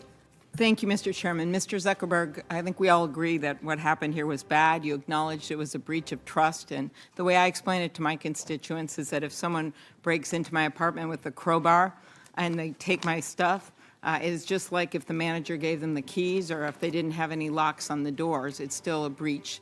It's still a break-in. And I believe we need to have laws and rules that are sophisticated as the brilliant products that you've developed here. And we just haven't done that yet. And one of the areas that I've focused on is the election. And I appreciate the support that you and Facebook, and now Twitter actually, have given to the Honest Ads Act, a bill that you mentioned that I'm leading with Senator McCain and Senator Warner. And I just want to be clear, as we work to pass this law so that we have the same rules in place to disclose political ads and issue ads as we do for TV and radio, as well as disclaimers, that you're going to take early action as soon as June, I heard, before this election, so that people can view these ads, including issue ads. Is that correct? That is correct, Senator. And I just want to take a moment before I go into this in more detail to thank you for your leadership on this. This, I think, is an important area for the whole industry to move on. The two specific things that we're doing are, one is around transparency. So now you're going to be able to go and click on any advertiser or any page on Facebook and see all of the ads that they're running. So that actually brings advertising online on Facebook to an even higher standard than what you would have on TV or print media, because there's nowhere where you can see all of the TV ads that someone is running, for example, whereas you will be able to see now on Facebook whether this campaign or third party is saying different messages to different types of people. I think that that's a really important element of transparency. Then the other really important piece is around verifying every single advertiser who's going to be running political or issue ads. I appreciate that, and Senator Warner and I have also called on Google and the other platforms to do the same, so memo to the rest of you. We have to get this done or we're going to have a patchwork of ads, and I hope that you'll be working with us to pass this bill. Is that right? We will. Okay, thank you. Now on the subject of Cambridge Analytica, were these people, the 87 million people, users, concentrated in certain states? Are you able to figure out where they're from? I do not have that information with me, But we can follow up with your office. Okay, because as we know, that election was close and it was only thousands of votes in certain states. You've also estimated that roughly 126 million people may have been shown content from a Facebook page associated with the Internet Research Agency. Have you determined whether any of those people were the same Facebook users whose data was shared with Cambridge Analytica? Are you able to make that determination? Senator, we're investigating that now. We believe that it is entirely possible that there will be a connection there. Okay, that seems like a big deal as we look back at that last election. Former Cambridge Analytica employee Christopher Wiley has said that the data that it improperly obtained, that Cambridge Analytica improperly obtained from Facebook users could be stored in Russia.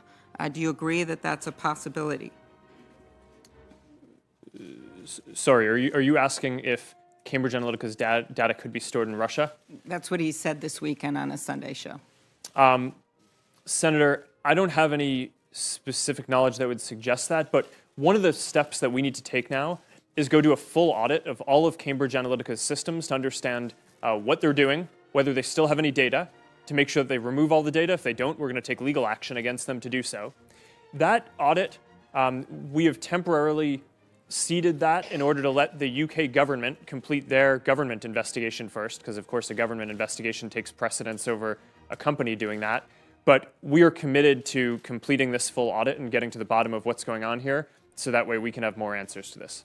Okay, you earlier stated publicly and here that you would support some privacy rules so that everyone's playing by the same rules here. And you also said here that you should have notified customers earlier. Would you support a rule that would require you to notify your users of a breach within 72 hours? Senator, that makes sense to me, and I think we should have our team follow up with yours to discuss the details around that more. Thank you. I just think part of this was when people don't even know that their data's been breached, that's a huge problem, and I also think we get to solutions faster when we get that information out there. Thank you, and we look forward to passing this bill. We'd love to pass it before the election on the honest ads, and looking forward to better disclosure this election. Thank you. Thank you, Senator Klobuchar. Senator Blunt's up next. Thank you, Mr. Chairman. Mr. Zuckerberg, nice to see you. When I saw you not too long after I entered the Senate in 2011, I told you when I sent my business cards down to be printed, they came back from the Senate print shop with the message that was the first business card they'd ever printed a Facebook address on. There are days when I've regretted that, but more days when we get lots of information that we need to get. There are days when I wonder if the Facebook friends is a little misstated. It doesn't seem like I have those every single day. But, you know, the platform you've created is really important. Now, my son, Charlie, who's 13, is dedicated to Instagram, so he'd want to be sure I mentioned him while I was here with you. I haven't printed that on my card yet. I will say that, but I think we have that account as well. Lots of ways to connect people. And the information, obviously, is an important commodity, and it's what makes your business work. I get that. However, I wonder about some of the collection efforts, and maybe we can go through largely just even yes and no, and then we'll get back to more expansive discussion of this. But do you collect user data through cross-device tracking? Senator, I believe we do link people's accounts between devices in order to make sure that their Facebook and Instagram and their other experiences can be synced between their devices. And that would also include offline data that's tracking that's not necessarily linked to Facebook, but linked to some device they went through Facebook on. Is that right? Senator, I want to make sure we get this right, so I want to have my team follow up with you on that afterwards. Well, that doesn't seem that complicated to me. Now, you understand this better than I do, but maybe you can explain to me why that's complicated. Do you track devices that an individual who uses Facebook has that is connected to the device that they use for their Facebook connection, but not necessarily connected to Facebook? I'm not sure the answer to that question. Really? Yes. There may be some data that is necessary to provide the service that we do, but I don't have that on sitting here today, so that's something that I would want to follow up. Now, the FTC last year flagged cross-device tracking as one of their concerns, generally that people are tracking devices that the users of something like Facebook don't know that are being tracked. How do you disclose your collection methods? Is that all in this document that I would see and agree to before I entered into a Facebook? Yes, Senator. So there are two ways that we do this. One is we try to be exhaustive in the legal documents around the terms of service and privacy policies. But more importantly, we try to provide inline controls so that people that are in plain English that people can understand. They can either go to settings or we can show them at the top of the app periodically so that people understand all the controls and settings they have and can configure their experience the way that they want. So do people now give you permission to track specific devices in their contract? And if they do, is that a relatively new addition to what you do? Senator, I'm sorry, I don't have that. Am I able to opt out? Am I able to say it's okay for you to track what I'm saying on Facebook, but I don't want you to track what I'm texting to somebody else off Facebook on an Android phone? Oh, okay. Yes, Senator. In general, Facebook is not collecting data from other apps that you use. There may be some specific things about the device that you're using that Facebook needs to understand in order to offer the service. But if you're using Google or you're using some texting app, unless you specifically opt in that you want to share the texting app information, Facebook wouldn't see that. Has it always been that way? Or is that a recent addition to how you deal with those other ways that I might communicate? Senator, my understanding is that that is how the mobile operating systems are architected.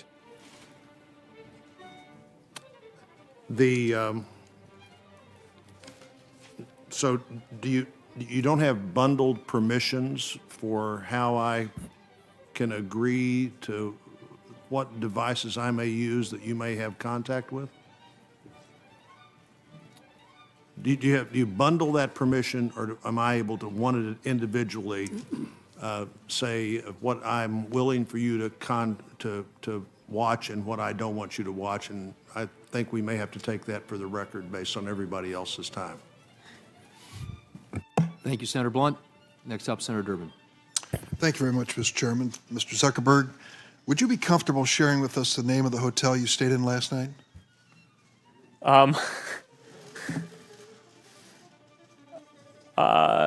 No. If you've messaged anybody this week, would you share with us the names of the people you've messaged? Senator, no, I would probably not choose to do that publicly here. I think that may be what this is all about. Your right to privacy, the limits of your right to privacy, and how much you give away in modern America in the name of, quote, connecting people around the world. The question basically of what information Facebook's collecting, who they're sending it to, and whether they ever asked me in advance my permission to do that. Is that a fair thing for a user of Facebook to expect? Yes, Senator. I think everyone should have control over how their information is used. And as we've talked about in some of the other questions, I think that is laid out in some of the documents. But more importantly, you want to give people control in the product itself. So the most important way that this happens across our services is that every day people come to our services to choose to share photos or send messages. And every single time they choose to share something, they have a control right there about who they want to share it with. But that level of control is extremely important. They certainly know within the Facebook pages who their friends are, but they may not know, as has happened, and you've conceded this point in the past, that sometimes that information is going way beyond their friends, and sometimes people have made money off of sharing that information. Correct? Senator, you're referring, I think, to our developer platform, and it may be useful for me to give some background on how we set that up, if that's useful. I have 3 minutes left, so maybe you can do that for the record, because I have a couple of the questions I'd like to ask. You have recently announced something that is called Messenger Kids. Facebook created an app allowing kids between the ages of 6 and 12 to send video and text messages through Facebook as an extension of their parents' account. You have cartoon-like stickers and other features designed to appeal to little kids, first graders, kindergartners. On January 30th, the Campaign for Commercial-Free Childhood and lots of other child development organizations warned Facebook They pointed to a wealth of research demonstrating that excessive use of digital devices and social media is harmful to kids, and argued that young children simply are not ready to handle social media accounts at age 6. In addition, there are concerns about data that's being gathered about these kids. Now, there are certain limits in the law, we know. There's the Children's Online Privacy Protection Act. What guarantees can you give us that no data from messenger kids is or will be collected or shared with those that might violate that law? All right, Senator, so a number of things I think are important here. The background on messenger kids is we heard feedback from thousands of parents that they want to be able to stay in touch with their kids and call them, use apps like FaceTime when they're working late or not around and want to communicate with their kids, but they want to have complete control over that. So I think we can all agree that when your kid is 6 or 7, even if they have access to a phone, you want to be able to control everyone who they can contact. And there wasn't an app out there that did that. So we built this service to do that. The app collects a minimum amount of information that is necessary to operate the service. So for example, the messages that people send is something that we collect in order to operate the service. But in general, that data is not going to be shared with third parties. It is not connected to the broader Facebook experience. Excuse me, as a lawyer, I picked up on that word in general, the phrase in general. It seems to suggest that in some circumstances it will be shared with third parties. No, it will not. All right. Would you be open to the idea that someone having reached adult age, having grown up with messenger kids, should be allowed to delete the data that you've collected?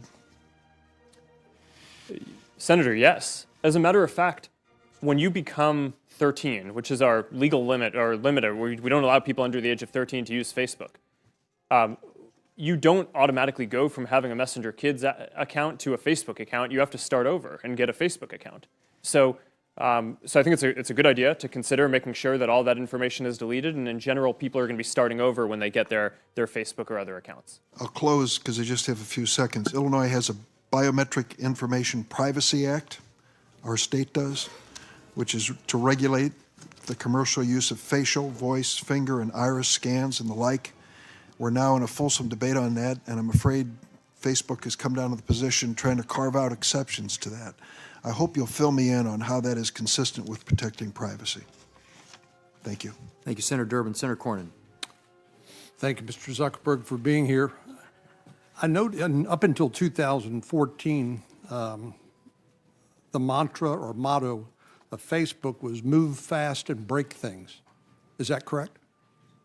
I don't know when we changed it, but the mantra is currently move fast with stable infrastructure, which is a much less sexy mantra. Sounds much more boring, but my question is, during the time that it was Facebook's mantra or motto to move fast and break things, do you think some of the misjudgments, perhaps mistakes that you've admitted to here were as a result of that culture or that attitude, particularly as regards to personal privacy of the information of your subscribers? Senator, I do think that we made mistakes because of that, but the broadest mistakes that we made here are not taking a broad enough view of our responsibility.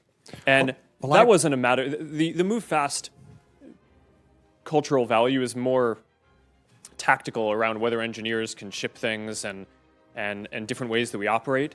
But I think the big mistake that we've made looking back on this is viewing our responsibility as just building tools rather than viewing our whole responsibility as making sure that those tools are used for good. Well, and I appreciate that, because previously or early in the past, we've been told that platforms like Facebook, Twitter, Instagram, and the like are neutral platforms, and the people who own and run those for profit, and I'm not criticizing doing something for profit in this country, but they bore no responsibility for the content. You agree now that Facebook and other social media platforms are not neutral platforms, but bear some responsibility for the content. I agree that we're responsible for the content. And I think that there's one of the big societal questions that I think we're going to need to answer is the current framework that we have is based on this reactive model that assumed that there weren't AI tools that could proactively tell whether something was terrorist content or something bad. So it naturally relied on requiring people to flag for a company and then the company needing to take reasonable action. In the future, we're going to have tools that are going to be able to identify more types of bad content. And I think that there are moral and legal obligation questions that I think we'll have to wrestle with as a society about when we want to require companies to take action proactively on certain of those things, and when that gets in the way of... I appreciate that. I have 2 minutes left All right. to ask you questions. So you interestingly, the terms of what do you call it? The terms of service is a legal document which discloses to your subscribers how their information is going to be used, how Facebook is going to operate. And but you concede that you doubt everybody reads or understands that legalese, those terms of service.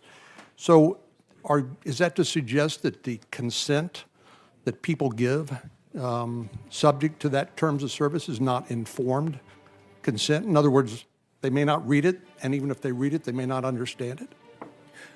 I just think we have a broader responsibility than what the law requires. So I appreciate that. What I'm asking about in terms of what your subscribers understand in terms of how their data is going to be used. But let me go to the terms of service. Under paragraph number 2, you say you own all of the content and information you post on Facebook. That's what you've told us here today a number of times. So if I choose to terminate my Facebook account, can I bar Facebook or any third parties from using the data that I had previously supplied for any purpose whatsoever? Yes, Senator. If you delete your account, we should get rid of all of your information. You should, or we do? Do you? We do. How about third parties that you have contracted with to use some of that underlying information, perhaps to target advertising for themselves? You can't. Do you claw back that information as well, or does that remain in their custody? Well, Senator, this is actually a very important question, and I'm glad you brought this up because there's a very common misperception about Facebook that we sell data to advertisers. And we do not sell data to advertisers. Well, we don't sell data you clearly to anyone. rent it. What we allow is for advertisers to tell us who they want to reach, and then we do the placement. So if an advertiser comes to us and says, all right, I'm a ski shop and I want to sell skis to women, then we might have some sense because people shared skiing-related content or said they were interested in that. They shared whether they're a woman, and then we can show the ads to the right people without that data ever changing hands and going to the advertiser. That's a very fundamental part of how our model works and something that is often misunderstood, so I appreciate that you brought that up. Thank you, Senator Cornyn. We had indicated earlier on that we would take a couple of breaks, give our witness an opportunity, and I think we've been going now for just under 2 hours. So I think what we'll do is do a few more. Zuckerberg, are you want to keep going? I mean, maybe 15 minutes. Okay. Does that work? All right, we'll keep going. Senator Blumenthal is up next, and we will commence. Thank you, Mr. Chairman. Thank you for being here today, Mr. Zuckerberg. You have told us today, and you've told the world, that Facebook was deceived by Alexander Kogan when he sold user information to Cambridge Analytica, correct? Yes. I want to show you the terms of service that Alexander Kogan provided to Facebook. And note for you that, in fact, Facebook was on notice that he could sell that user information. Have you seen these terms of service before? I have not. Who in Facebook was responsible for seeing those terms of service that put you on notice that that information could be sold? Senator, our app review team would be responsible for that. Has anyone been fired on that app review team? Senator, not because of this. Doesn't that term of service conflict with the FTC order that Facebook was under at that very time that this term of service was, in fact, provided to Facebook? And you'll note that the FTC order specifically requires Facebook to protect privacy. Isn't there a conflict there? Senator, it certainly appears that we should have been aware that this app developer submitted a term that was in conflict with the rules of the platform. Well, what happened here was, in effect, willful blindness. It was heedless and reckless, which, in fact, amounted to a violation of the FTC consent decree. Would you agree? No, Senator. My understanding is not that this was a violation of the consent decree, but as I've said a number of times today, I think we need to take a broader view of our responsibility around privacy than just what is mandated in the current laws. Well, here is my reservation, Mr. Zuckerberg, and I apologize for interrupting you, but my time is limited. We've seen the apology tours before. You have refused to acknowledge even an ethical obligation to have reported this violation of the FTC consent decree. And we have letters, we've had contacts with Facebook employees, and I'm going to submit a letter for the record from Sandy Parakilis, with your permission, that indicates not only a lack of resources, but lack of attention to privacy.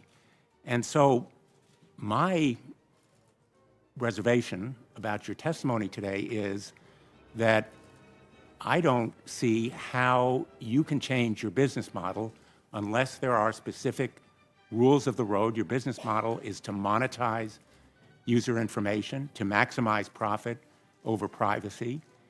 And unless there are specific rules and requirements enforced by an outside agency, I have no assurance that these kinds of vague commitments are going to produce action.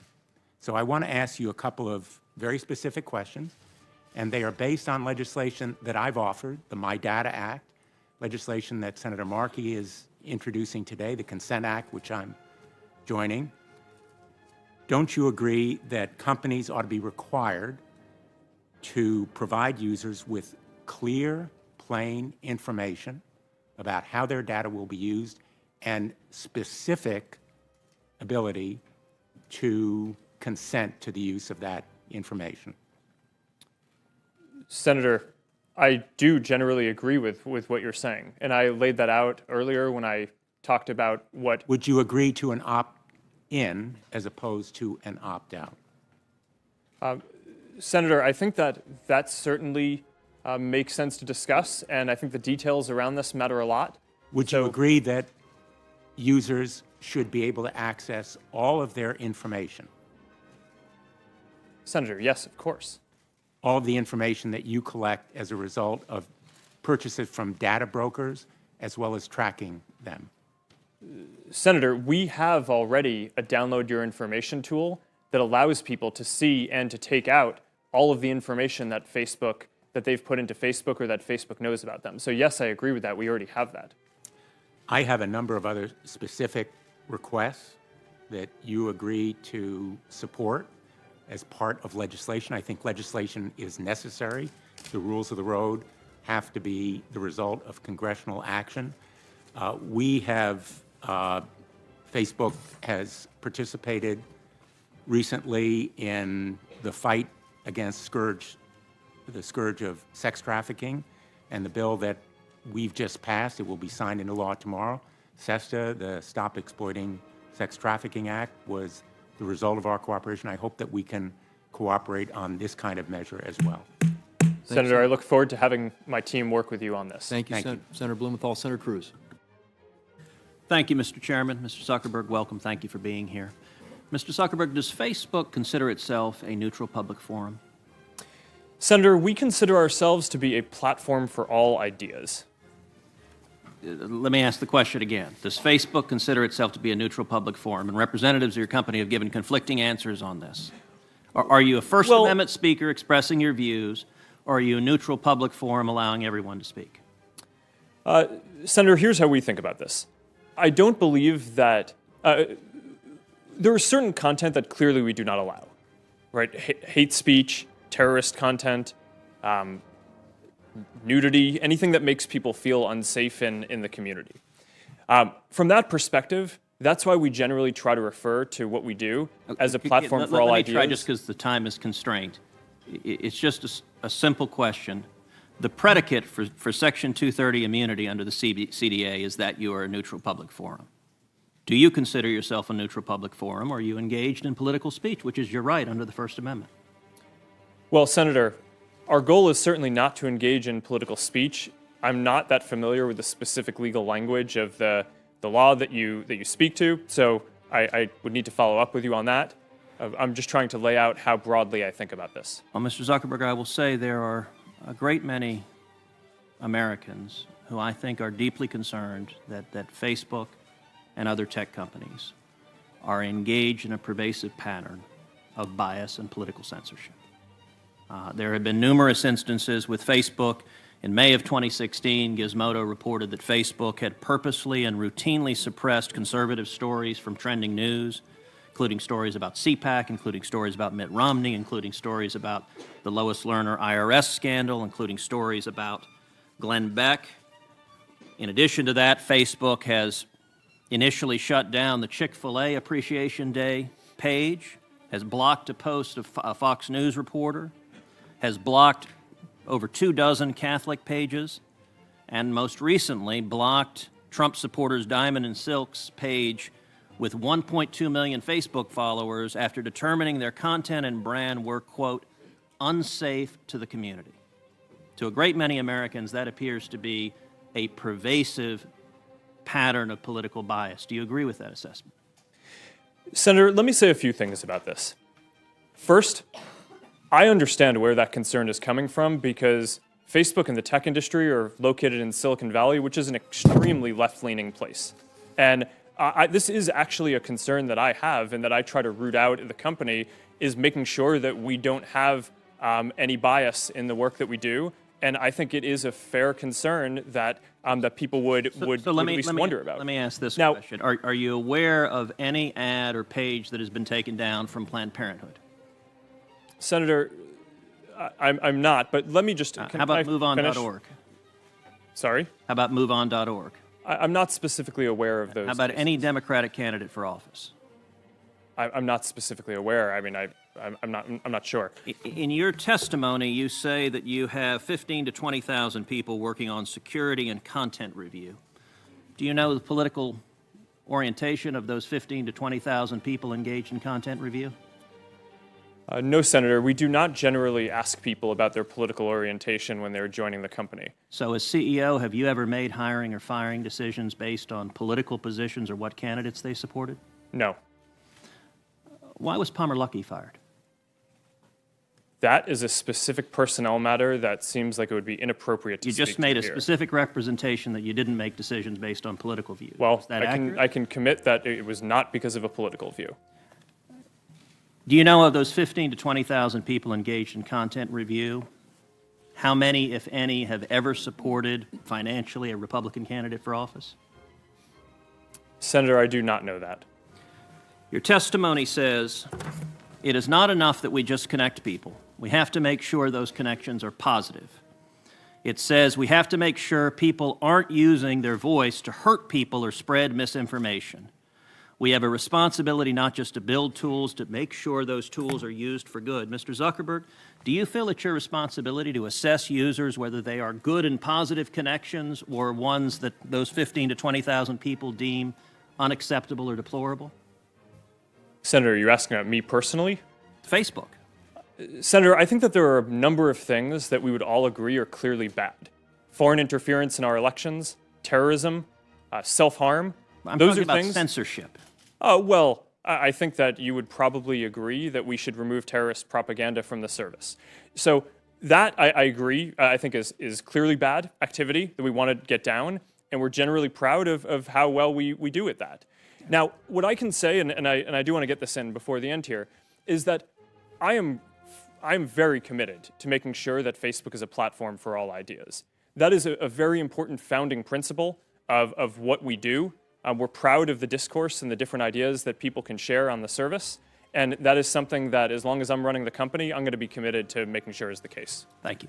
Thank you, Senator Cruz. Do you want to break now? Or you want to keep going? Sure. I mean, that was pretty good. So, all right. All right, we have Senator Whitehouse is up next, but if you want to take a 5-minute break right now, we have now been going a good 2 hours. So thank you. We'll recess for 5 minutes and reconvene. Before I call on Senator Whitehouse, Senator Feinstein asked permission to put letters and statements in the record, and without objection, they will be put in from the ACLU, the Electronic Privacy Information Center, the Association for Computing Machinery Public Policy Council, and Public Knowledge. Senator Whitehouse. Thank you, Chairman.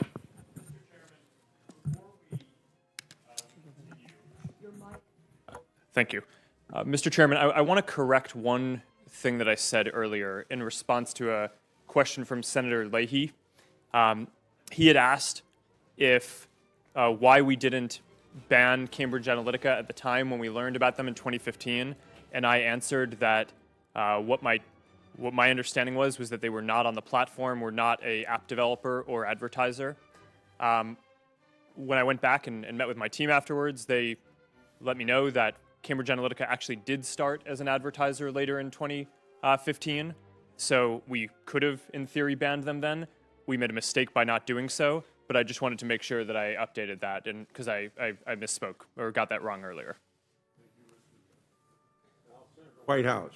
Thank you, Chairman. Welcome back, Mr. Zuckerberg. On the subject of bans, I just wanted to explore a little bit what these bans mean. Obviously, Facebook has been done considerable reputational damage by its association with Alexander Kogan and with Cambridge Analytica, which is one of the reasons you're having this enjoyable afternoon with us. Your testimony says that Alexander Kogan's app has been banned. Has he also been banned? Yes, my understanding is he has. So if he were to open up another account under a name and you were able to find it out, that would be closed down. Senator, I believe we are preventing him from building any more apps. Does he have a Facebook account still?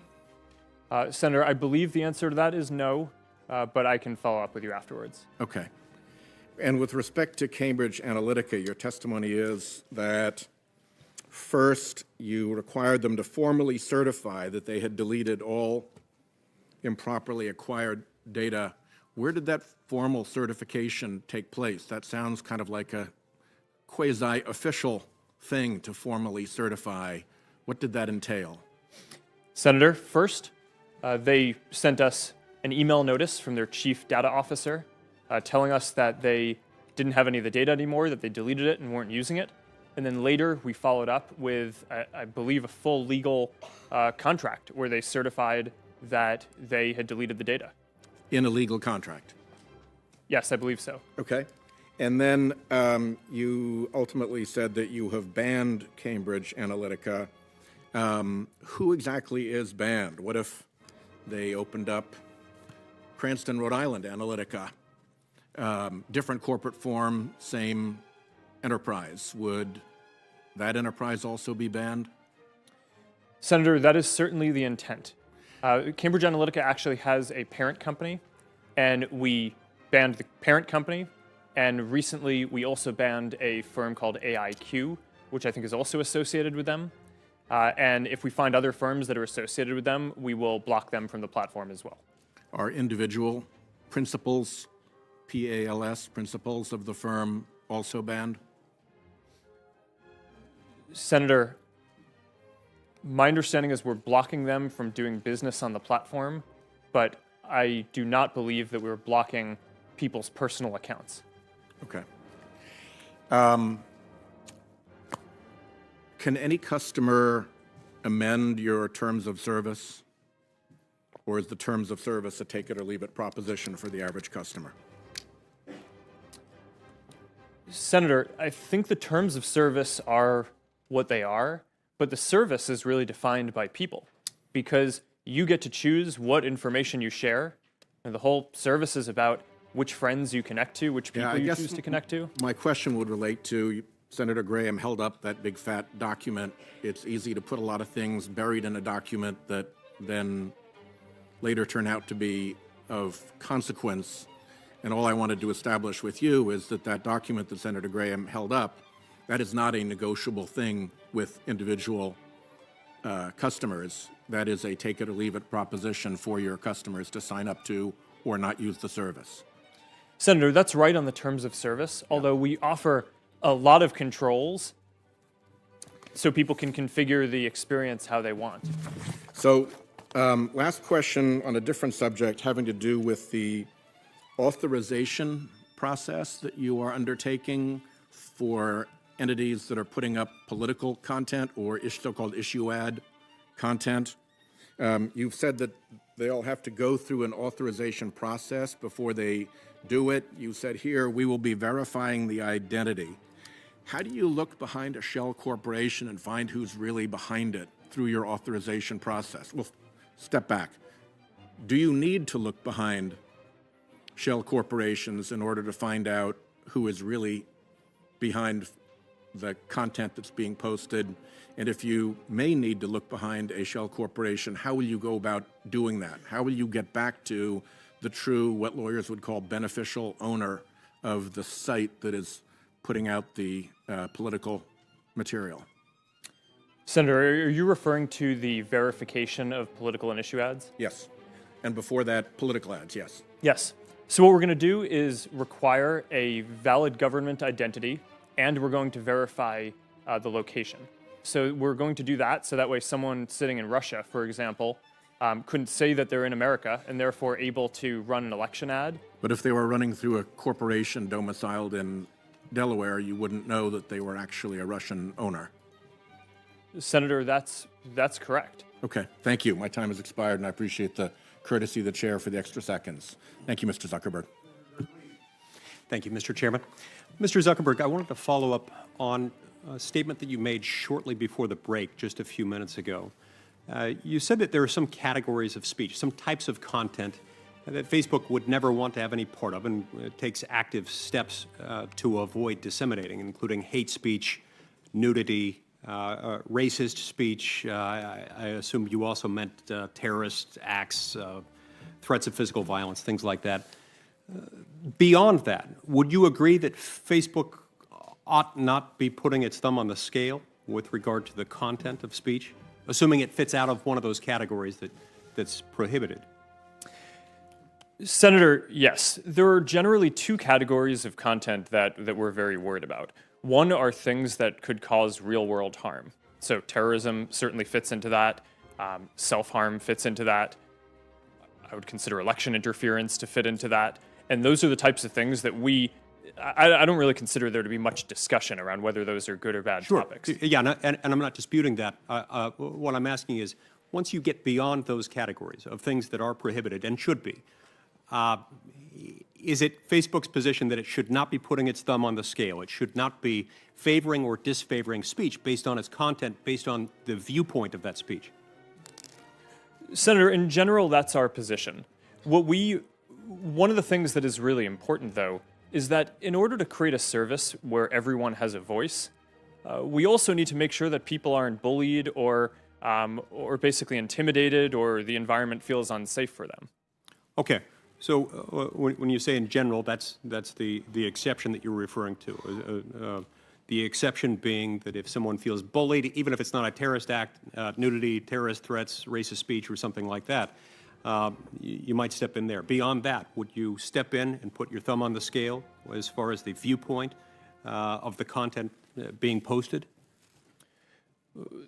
Senator, no. I mean, in general, our goal is to allow people to have as much expression as possible. Okay, so subject to the exceptions we've discussed, you would stay out of that. Let me ask you this.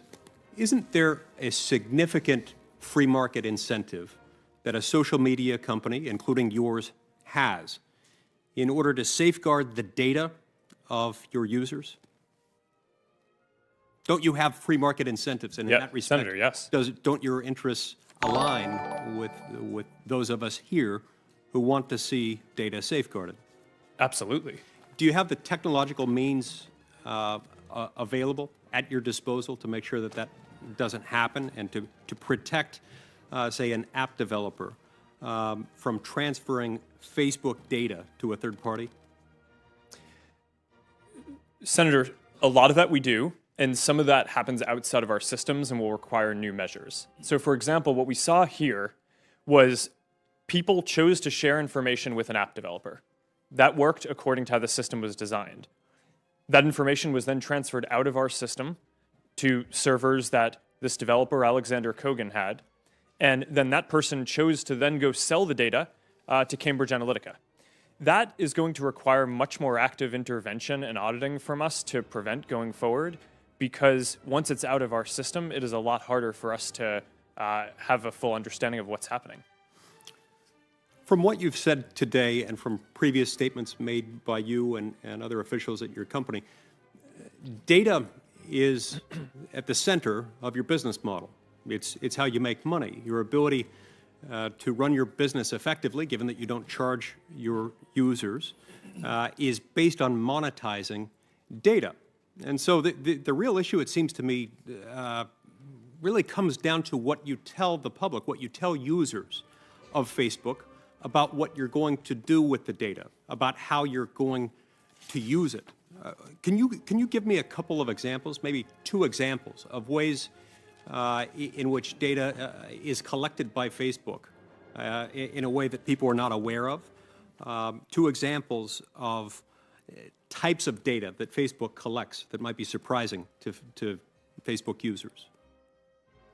Well, Senator, I would hope that what we do with data is not surprising to people. And has it been at times? Well, Senator, I think in this case, people certainly didn't expect this developer to sell the data to Cambridge Analytica. In general, there are 2 types of data that Facebook has. The vast majority, and then the first category, is content that people chose to share on the service themselves. So that's all the photos that you share, the posts that you make, what you think of as the Facebook service, right? Everyone has control every single time that they go to share that. They can delete that data anytime they want. Full control, the majority of the data. The second category is around specific data that we collect in order to make the advertising experiences better and more relevant and work for businesses. And those often revolve around measuring, okay, if we showed you an ad and then you click through and you go somewhere else, we can measure that you actually, that the ad worked. That helps make the experience more relevant and better for people who are getting more relevant ads, and better for the businesses because they perform better. You also have control completely of that second type of data. You can turn off the ability for Facebook to collect that. Your ads will get worse, so a lot of people don't want to do that. But you have complete control over what you do there as well. Senator Schatz. Thank you, Mr. Chairman. I want to follow up on the questions around the terms of service. Your terms of service are about 3,200 words with 30 links. One of the links is to your data policy, which is about 2,700 words with 22 links. And I think the point has been well made that people really have no earthly idea what they're signing up for. And I understand that at the present time that's legally binding, but I'm wondering if you can explain to the billions of users in plain language, what are they signing up for? Senator, that's a good and important question here.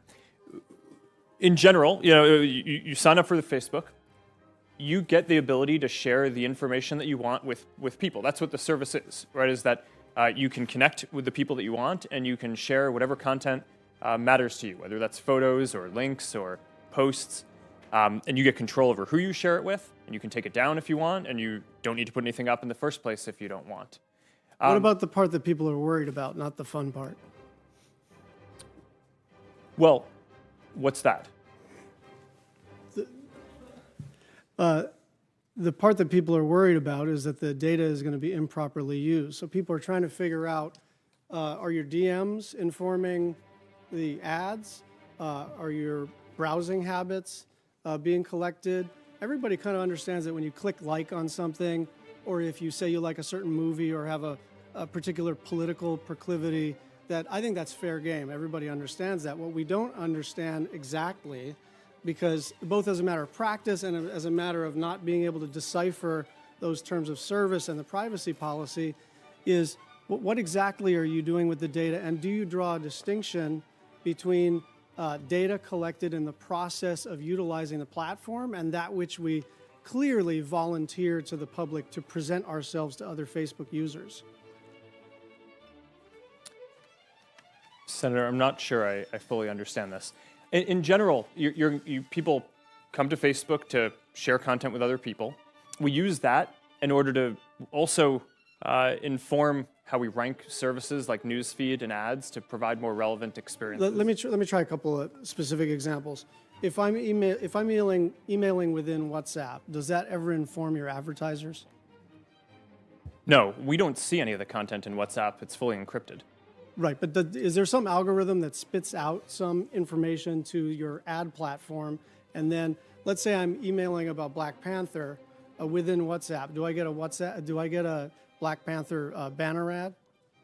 Senator, Facebook systems do not see the content of messages being transferred over WhatsApp. Yeah, I know, but that's not what I'm asking. I'm asking about whether these systems talk to each other without a human being touching it. Senator, I think the answer to your specific question is if you message someone about Black Panther on WhatsApp, it would not inform any ads. Okay. I want to follow up on Senator Nelson's original question, which is the question of ownership of the data. And I understand as a sort of matter of principle, you're saying, we want our customers to have more rather than less control over the data. But I can't imagine that it's true as a legal matter that I actually own my Facebook data, because you're the one monetizing it. Do you want to modify that to sort of express that as a statement of principle, a sort of aspirational goal? But it doesn't seem to me that we own our own data, otherwise we'd be getting a cut. Well, Senator, you own it in the sense that you choose to put it there, you could take it down any time, and you completely control the terms under which it's used. When you put it on Facebook, you are granting us a license to be able to show it to other people. I mean, that's necessary in order for the service to operate. Right, but so your definition of ownership is I sign up, I voluntarily, and I may delete my account if I wish, but that's basically it. Well, Senator, I think that the control is much more granular than that. You can choose each photo that you want to put up or each message, and you can delete those. And you don't need to delete your whole account. You have specific control. You can share different posts with different people. In the time I have left, I want to propose something to you and take it for the record. I read an interesting article this week by Professor Jack Balkin at Yale that proposes a concept of an information fiduciary. People think of fiduciaries as responsible primarily in the economic sense, but this is really about a trust relationship, like doctors and lawyers. Tech companies should hold in trust our personal data. Are you open to the idea of a information fiduciary enshrined in statute? Senator, I think it's certainly an interesting idea, and Jack is very thoughtful in this space, so I do think it deserves consideration. Thank you. Fisher. Thank you, Mr. Chairman. Thank you, Mr. Zuckerberg, for being here today. I appreciate your testimony. The full scope of a Facebook user's activity can print a very personal picture, I think. And additionally, you have those 2 billion users that are out there every month, and so we all know that's larger than the population of most countries. So how many data categories do you store, does Facebook store, on the categories that you collect? Senator, can you clarify what you mean by data categories? Well, there's some past reports that have been out there that indicate that Facebook collects about 96 data categories for those 2 billion active users. That's 192 billion data points that are being generated, I think, at any time from consumers globally. So how many does Facebook store out of that? Do you store any? Senator, I'm not actually sure what that is referring to. on the points that you collect information, if we call those categories, how many do you store of information that you are collecting? Senator, the way I think about this is there are two broad categories. This probably doesn't line up with whatever the specific report that you were seeing is, and I can make sure that we follow up with you afterwards to get you the information you need on that. The two broad categories that I think about are content that a person has chosen to share and that they have complete control over. They get to control when they put it into the service, when they take it down, who sees it. And then the other category are data that are connected to making the ads relevant. You have complete control over both. You can turn off the data related to ads. You can choose not to share any content or control exactly who sees it or take down the content in the former category. And does Facebook store any of that? Yes. How much do you store of that? All of it? All of it? Everything we click on? Is that in storage somewhere? Senator, we store data about what people share on the service and information that's required to do ranking better, to show you what you care about in news feed. Do you store text history, user content, activity, device location? Senator, some of that content, with people's permission, we do store. Do you disclose any of that? Yes, Senator, in order for people to share that information with Facebook, I believe that almost everything that you just said would be opt-in. Right. And the privacy settings, it's my understanding that they limit the sharing of that data with other Facebook users. Is that correct? Senator, yes. Okay. Every person gets to control who gets to see their content. And does that also limit the ability for Facebook to collect and use it? Senator, yes, there are controls that determine what Facebook can do as well. So, for example, people have a control about face recognition. If people don't want us to be able to help identify when they're in photos that their friends upload, then they can turn that off. Right. And then we won't store that kind of template for them. And there was some action taken by the FTC in 2011. And you wrote a Facebook post at the time on a public page on the internet that it used to seem scary to people, but as long as they could make their page private, they felt safe sharing with their friends online. Control was key. And you just mentioned control. Senator Hatch asked you a question and you responded there about complete control. So you and your company have used that term repeatedly, and I believe you use it to reassure users. Is that correct? That you do have control and complete control over this information? Well, Senator, this is how the service works. The core thing that Facebook is, and all of our services, WhatsApp, right, Instagram, Messenger. So is this then a question of Facebook is about feeling safe, or are users actually safe?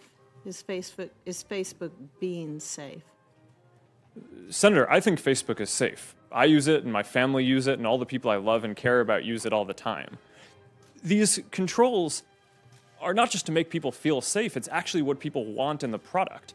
The reality is that when you, just think about how you use this yourself. You don't want to share, you take a photo, you're not going to always send that to the same people. Sometimes you're going to want to text it to one person. Sometimes you might send it to a group. I bet you have a page. You'll probably want to put some stuff out there publicly so you can communicate with your constituents. There are all these different groups of people that someone might want to connect with, and those controls are very important in practice for the operation of the service, not just to build trust, although I think that providing people with control also does that, but actually in order to make it so that people can fulfill their goals with the service. Senator Combs. Thank you. Thank you, Chairman Grassley. Thank you, Mr. Zuckerberg, for joining us today. I think the whole reason we're having this hearing is because of a tension between two basic principles you've laid out. First, you've said about the data that users post on Facebook, you control and own the data that you put on Facebook.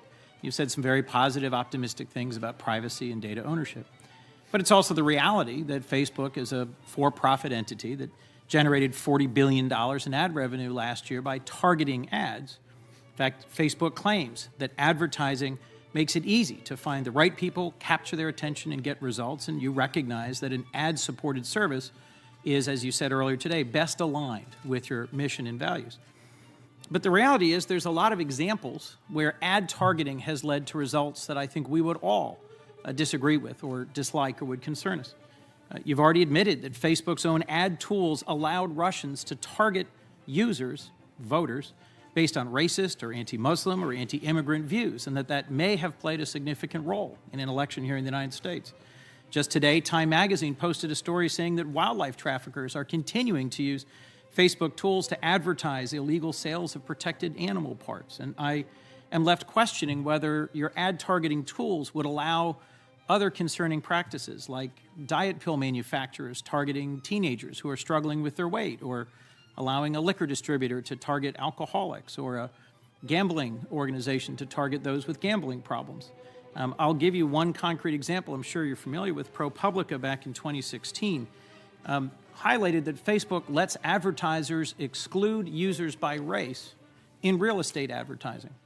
There was a way that you could say that this particular ad, I only want to be seen by white folks, not by people of color, and that clearly violates fair housing laws and our basic sense of fairness in the United States. And you promptly announced that that was a bad idea, you were going to change the tools, and that you would build a new system to spot and reject discriminatory ads that violate our commitment to fair housing. And yet a year later, a follow-up story by ProPublica said that those changes hadn't fully been made, and it was still possible to target housing advertisement in a way that was racially discriminatory.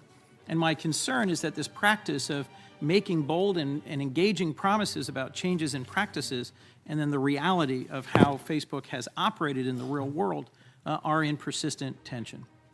Several different senators have asked earlier today about the 2011 FTC consent decree that required Facebook to better protect users' privacy. And there are a whole series of examples where there have been things brought to your attention, where Facebook has apologized and has said we're going to change our practices and our policies, and yet there doesn't seem to have been as much follow-up as would be called for. At the end of the day, policies aren't worth the paper they're written on if Facebook doesn't enforce them.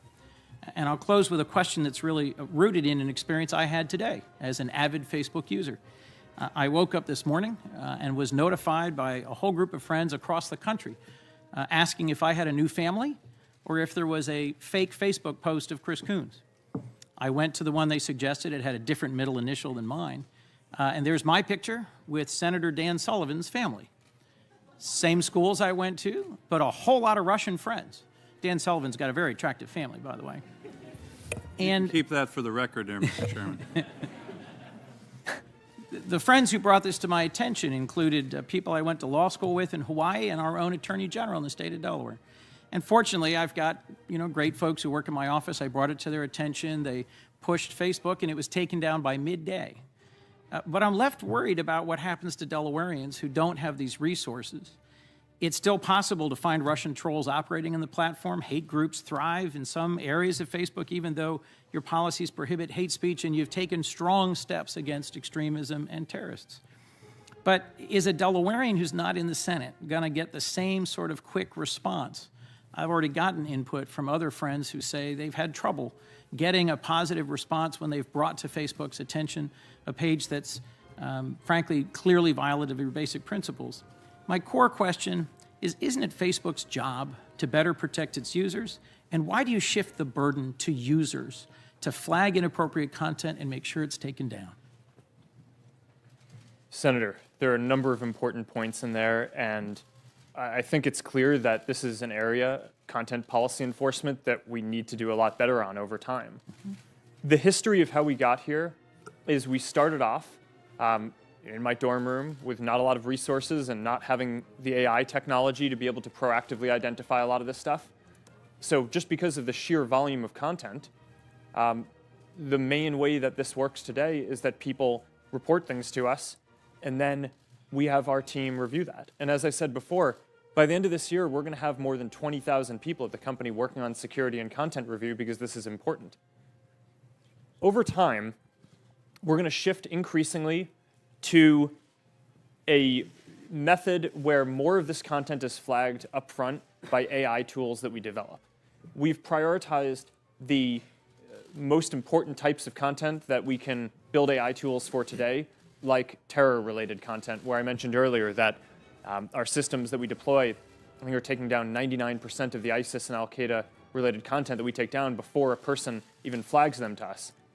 If we fast forward 5 or 10 years, I think we're going to have more AI technology that can do that in more areas.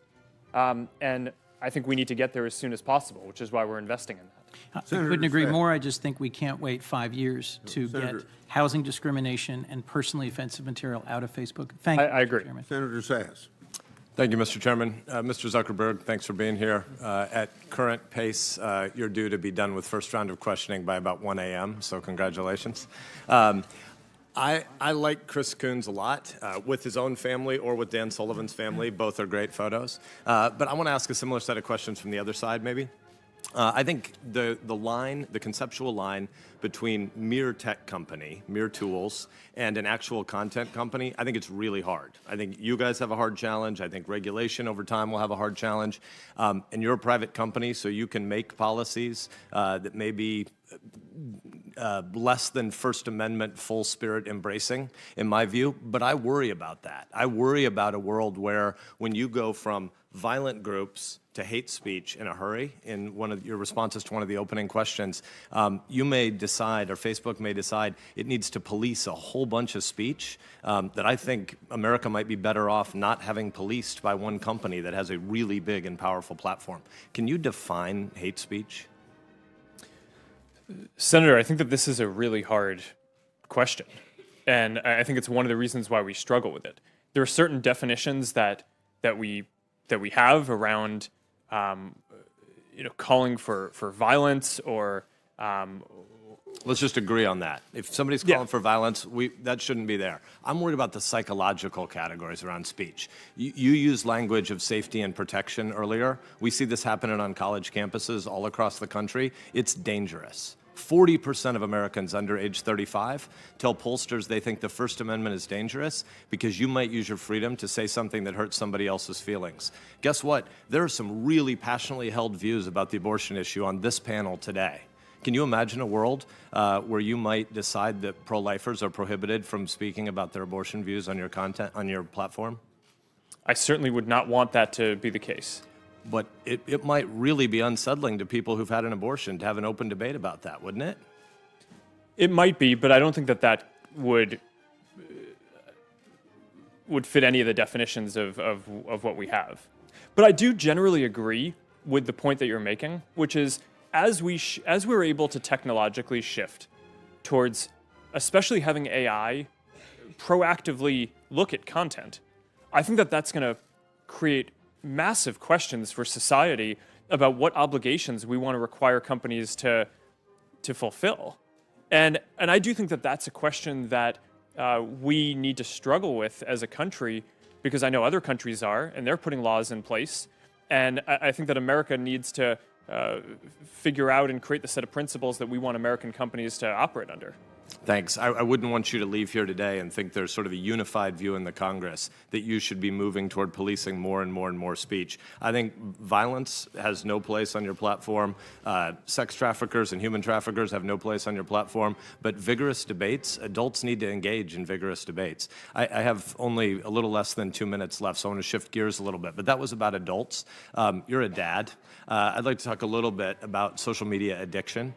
You started your comments today by talking about how Facebook is and was founded as an optimistic company. You and I have had conversations separate from here. I don't want to put words in your mouth, but I think as you've aged, you might be a little bit less idealistic and optimistic than you were when you started Facebook.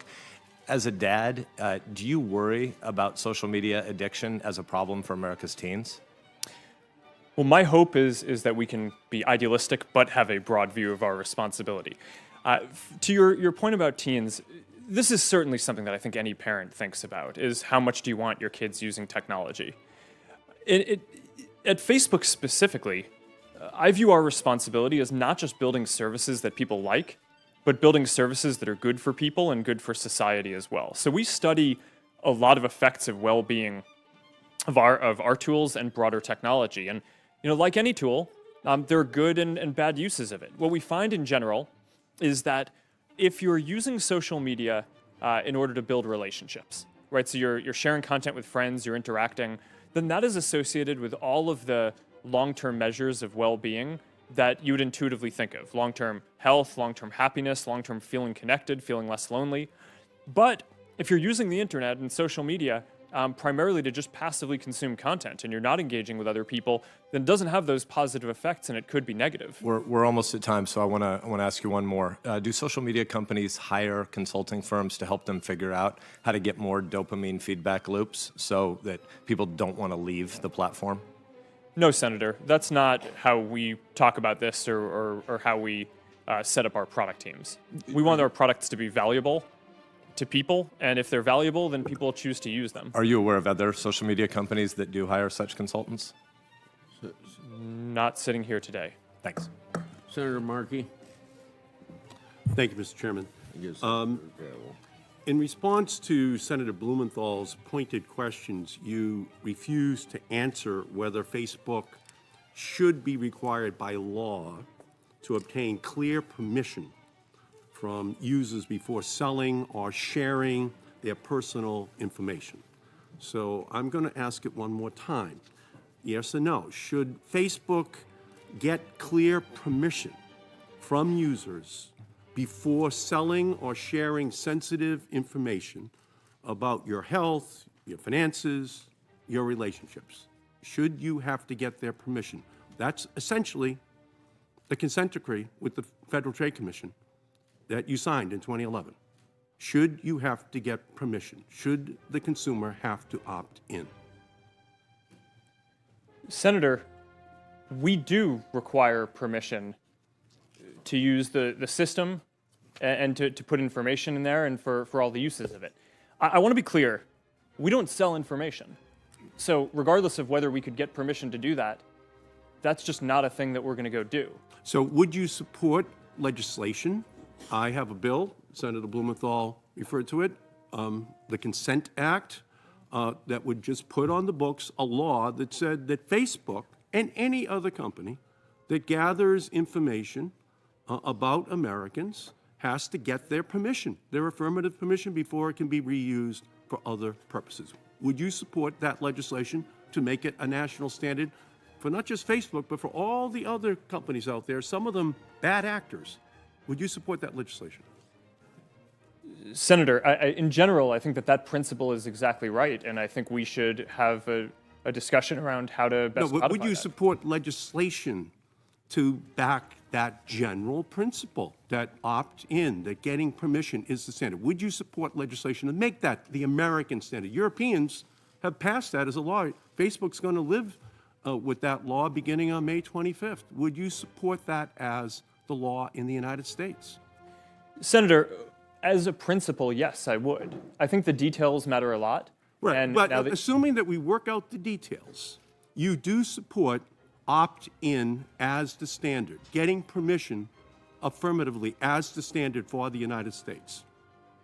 Is that correct? Senator, I think that's the right principle. And 100 billion times a day in our services, when people go to share content, they choose who they want to share it affirmatively. You could support a law that enshrines that as the promise that we make to the American people, that permission has to be obtained before their information is used. Is that correct? Senator, yes. I've Okay. said that in principle. I think that makes sense, Okay. and the details matter. And I look forward to having our team work with you on fleshing that out. Right. So the next subject, because I want to, again, I want to make sure that we kind of drill down here. You earlier made reference to the Child Online Privacy Protection Act of 1999, which I am the author of. So that is the Constitution for child privacy protection online in the country, and I'm very proud of that. But there are no protections additionally for a 13, a 14, or a 15-year-old. They get the same protections that a 30-year-old or a 50-year-old get. So I have a separate piece of legislation to ensure that kids who are under 16 absolutely have a privacy bill of rights, and that permission has to be received from their parents or their children before any of their information is reused for any other purpose other than that which was originally intended. Would you support a child online privacy bill of rights for kids under 16 to guarantee that that information is not reused for any other purpose without explicit permission from the parents or the kids? Senator, I think as a general principle, I think protecting minors and protecting their privacy is extremely important. And we do a number of things on Facebook to do that already, which I'm happy to get into. And I appreciate. I'm talking about a law. I'm talking about a law. Would you support a law to ensure that kids under 16 have this privacy bill of rights? I had this conversation with you in your office 7 years ago about this specific subject in Palo Alto. And I think that's really what the American people want to know right now. What is the protections? What are the protections that are going to be put on the books for their families, but especially for their children? Would you support a privacy bill of rights for kids where opt-in is the standard? Yes or no? Senator, I think that that's an important principle. And I appreciate that. And I think we should. Do we need a law to protect those children? That's my question to you. Do you believe we need a law to do so? Yes or no? Senator, I'm not sure if we need a law, but I think that this is certainly a thing that deserves a lot of discussion. Again, I couldn't disagree with you more. We're leaving these children to the most rapacious commercial predators in the country who will exploit these children unless we absolutely have a law on the books. Please, and I think it is absolutely Please give a short answer. Senator, I look forward to having my team follow up to flesh out the details of it. I don't think this is a difficult issue to get a correct answer to. Thank you, Mr. Chairman. Thank you, Mr. Zuckerberg. Thanks for enduring so far. And I'm sorry if I plow old ground. I had to be away for a bit. Myself and Senator Kuhn, Senator Peters, and a few others were in the country of Zimbabwe just a few days ago. We met with opposition figures who had talked about, their goal is to be able to have access to state-run media in many African countries, many countries around the world, third world countries, small countries. The only traditional media is state-run. And we asked them how they get their message out, and it's through social media. Facebook provides a very valuable service in many countries for opposition leaders or others who simply don't have access unless maybe just before an election, to traditional media. So that's very valuable, and I think we all recognize that. On the flip side, we've seen with the Rohingya, that example of where the state can use similar data or use this platform to go after people. You talked about what you're doing in that regard, hiring more traditional or local language speakers. What else are you doing in that regard to ensure that these states don't, or these governments go after opposition figures or others? Senator, there are three main things that we're doing in Myanmar specifically, and that will apply to other situations like that. The first is hiring enough people to do local language support, because the definition of hate speech or things that can be racially coded to incite violence are very language specific, and we can't do that with just English speakers for people around the world, so we need to grow that. The second is, in these countries there tend to be active civil society who can help us identify the figures who are spreading hate, and we can work with them in order to make sure that those figures don't have a place on our platform. The third is that there are specific product changes that we can make in order to that might be necessary in some countries but not others, including things around news literacy, right? And encouraging people in different countries about ramping up or down things that we might do around fact-checking of content, specific product-type things that we would want to implement in different places. But I think that that's something that we're going to have to do in a number of countries. There are obviously limits.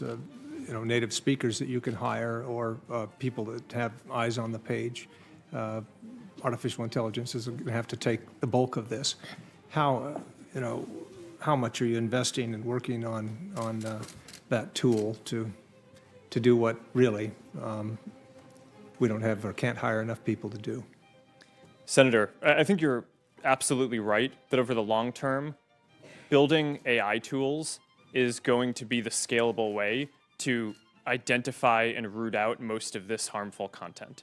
We're investing a lot in doing that, as well as scaling up the number of people who are doing content review.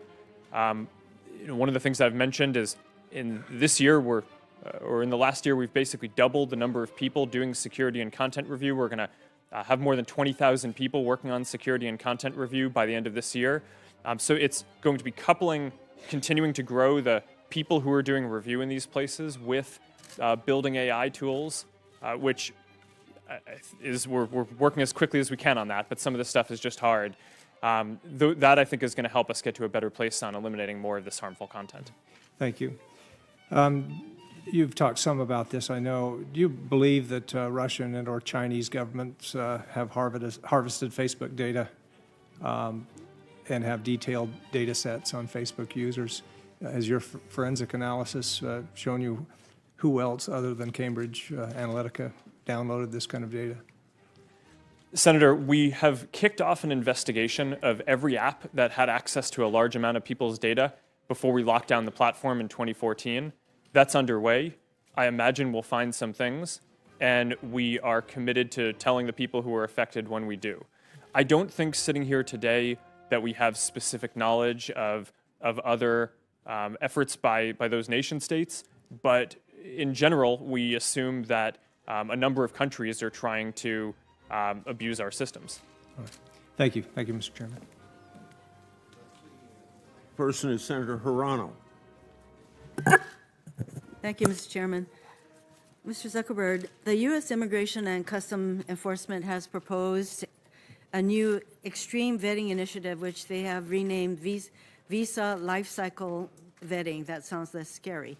They have already held an industry day that they advertised on the federal contracting website to get input from tech companies on the best way to, among other things, and I'm quoting ICE, exploit publicly available information such as media, blogs, public hearings, conferences, academic websites, social media websites such as Twitter, Facebook, and LinkedIn to extract pertinent information regarding targets. And basically what they want to do with these targets is to determine, and again I'm quoting the ICE's own document, they want, ICE has been directed to develop processes that determine and evaluate an applicant's, i.e. target's probability of becoming a positively contributing member of society, as well as their ability to contribute to national interest in order to meet the executive order, that is the president's executive order. And then ICE must also develop a mechanism or methodology that allows them to assess whether an applicant intends to commit criminal or terrorist acts after entering the United States.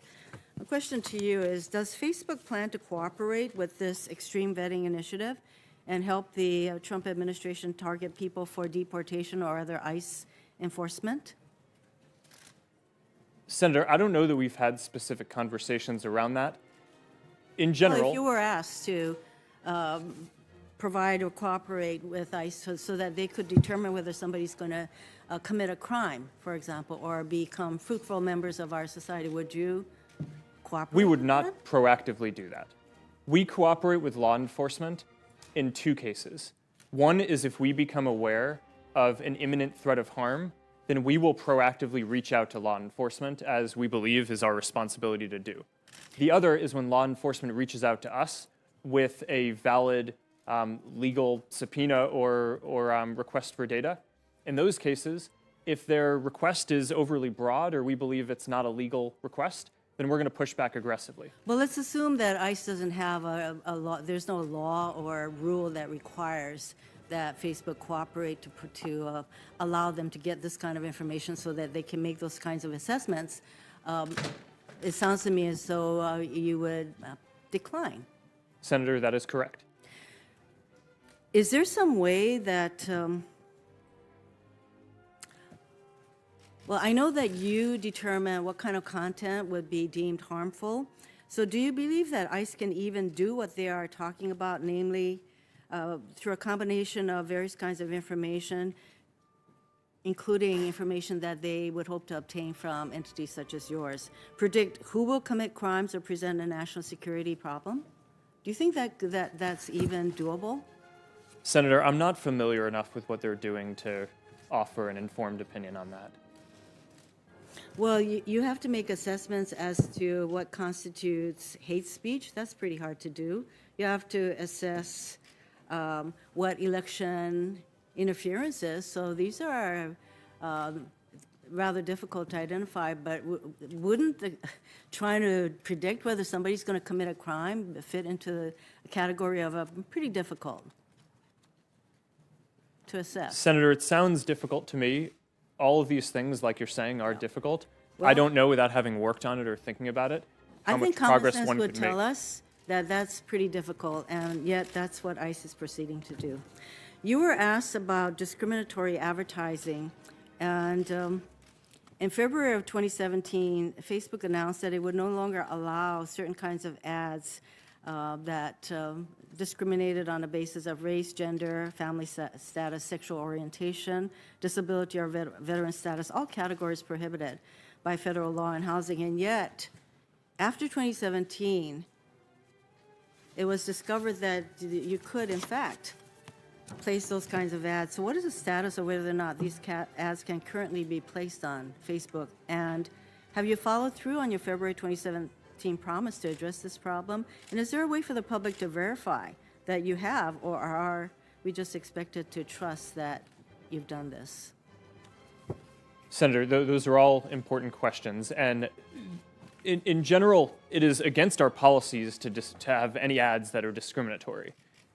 Well, you said that you wouldn't allow it, but then, what is it, ProPublica could place these ads even after you said you would no longer allow these kinds of ads. So what assurance do we have from you that this is going to stop? Well, two things. One is that we've removed the ability to exclude ethnic groups and other sensitive categories from ad targeting. So that just isn't a feature that's even available anymore. For some of these cases where it may make sense to target proactively a group, the enforcement today is still, we review ads, we screen them up front, but most of the enforcement today is still that our community flags issues for us when they come up. So if the community flags that issue for us, then our team, which has thousands of people working on it, should take it down. We'll make some mistakes, but we try to make as few as possible. Over time, I think the strategy would be to develop more AI tools that can more proactively identify those types of content and do that filtering up front. So it's a work in progress. Thank you, Senator Hirono. Yeah. Senator Sullivan's up next. Thank you, Mr. Chairman. And Mr. Zuckerberg, quite a story, right? Dorm room to the global behemoth that you guys are, only in America. Would you agree with that? Senator, mostly in America. You couldn't do this in China, right? Or what you did in 10 years. Well, Senator, there are some very strong Chinese internet companies. Right, but you're supposed to answer yes to this question. Okay, come on, I'm trying to help you, right? I mean, give me a break. You're in front of a bunch of... The answer is yes, okay? So thank you. Now, your testimony, you have talked about a lot of power. You've been involved in elections. I thought your testimony was very interesting, really all over the world. The Facebook, 2 billion users, over 200 million Americans, 40 billion in revenue. I believe you and Google have almost 75% of the digital advertising in the U.S. One of the key issues here is Facebook too powerful? Are you too powerful? And do you think you're too powerful? Well, Senator, I think most of the time when people talk about our scale, they're referencing that we have 2 billion people in our community. And I think one of the big questions that we need to think through here is the vast majority of those 2 billion people are outside of the US. And I think that that's something that, to your point, that Americans should be proud of. Okay, and when I brought up the let me get Chinese to- internet companies, I think that that's a real strategic and competitive threat that in American technology Let me get policy to we should another be point thinking here real about. quick. I don't want to interrupt, but you know, when you look at kind of the history of this country and you look at the history of these kind of hearings, right? You're a smart guy. You read a lot of history. When companies become big and powerful and accumulate a lot of wealth and power, what typically happens from this body is there's a instinct to either regulate or break up, right? Look at the history of this nation. You have any thoughts on those two policy approaches? Well, Senator, I'm not the type of person who thinks that all regulation is bad. So I think the internet is becoming increasingly important in people's lives, and I think we need to have a full conversation about what is the right regulation, not whether it should be or shouldn't be. Let me talk about the tension there, because I think it's a good point, and I appreciate you mentioning that. You know, one of my worries on regulation, again, with a company of your size, you're saying, hey, we might be interested in being regulated, but as you know, regulations can also cement the dominant power. So what do I mean by that? You know, you have a lot of lobbyists. I think every lobbyist in town is involved in this hearing in some way or another, a lot of powerful interests. You look at what happened with Dodd-Frank. That was supposed to be aimed at the big banks. The regulations ended up empowering the big banks and keeping the small banks down. Do you think that that's a risk, given your influence, that if we regulate, we're actually going to regulate into you into a position of cemented authority, when one of my biggest concerns about what you guys are doing is that the next Facebook, which we all want, the guy in the dorm room, we all want that to start it, that you are becoming so dominant that we're not able to have that next Facebook. What are your views on that? Well, Senator, I agree with the point that when you're thinking through regulation, across all industries, you need to be careful that it doesn't cement in the current companies that are winning. But would you try to do that? Isn't that the normal inclination of a company to say, hey, I'm going to hire the best guys in town and I'm going to cement in an advantage? You wouldn't do that if we were regulating you? Senator, that certainly wouldn't be our approach. But I think part of the challenge with regulation in general is that when you add more rules that companies need to follow, that's something that a larger company like ours inherently just has the resources to go do, and that might just be harder for a smaller company getting started to be able to comply with. Correct. So it's not something that, going into this, I would look at the conversation as what is the right outcome. I think there are real challenges that we face around content and privacy and in a number of other areas, ads, transparency, elections. Let me get, I'm sorry to interrupt, but let me get to one final question that kind of relates to what you're talking about in terms of content, regulation, and what exactly Facebook is. You know, you mentioned you're a tech company, a platform, but there's some who are saying that you're the world's biggest publisher. I think about 140 million Americans get their news from Facebook, and when you mentioned to Senator Cornyn, you said you are responsible for your content. So which are you? Are you a tech company, or are you the world's largest publisher? Because I think that goes to a really important question on what form of regulation or government action, if any, we would take. Senator, this is a really big question. I view us as a tech company because the primary thing that we do is build technology and products. But you said you're responsible for your content, which makes you kind of a publisher, right? Well, I agree that we're responsible for the content, but we don't produce the content. I think that when people ask us if we're a media company or a publisher, my understanding of what the heart of what they're really getting at is, do we feel a responsibility for the content on our platform? The answer to that, I think, is clearly yes.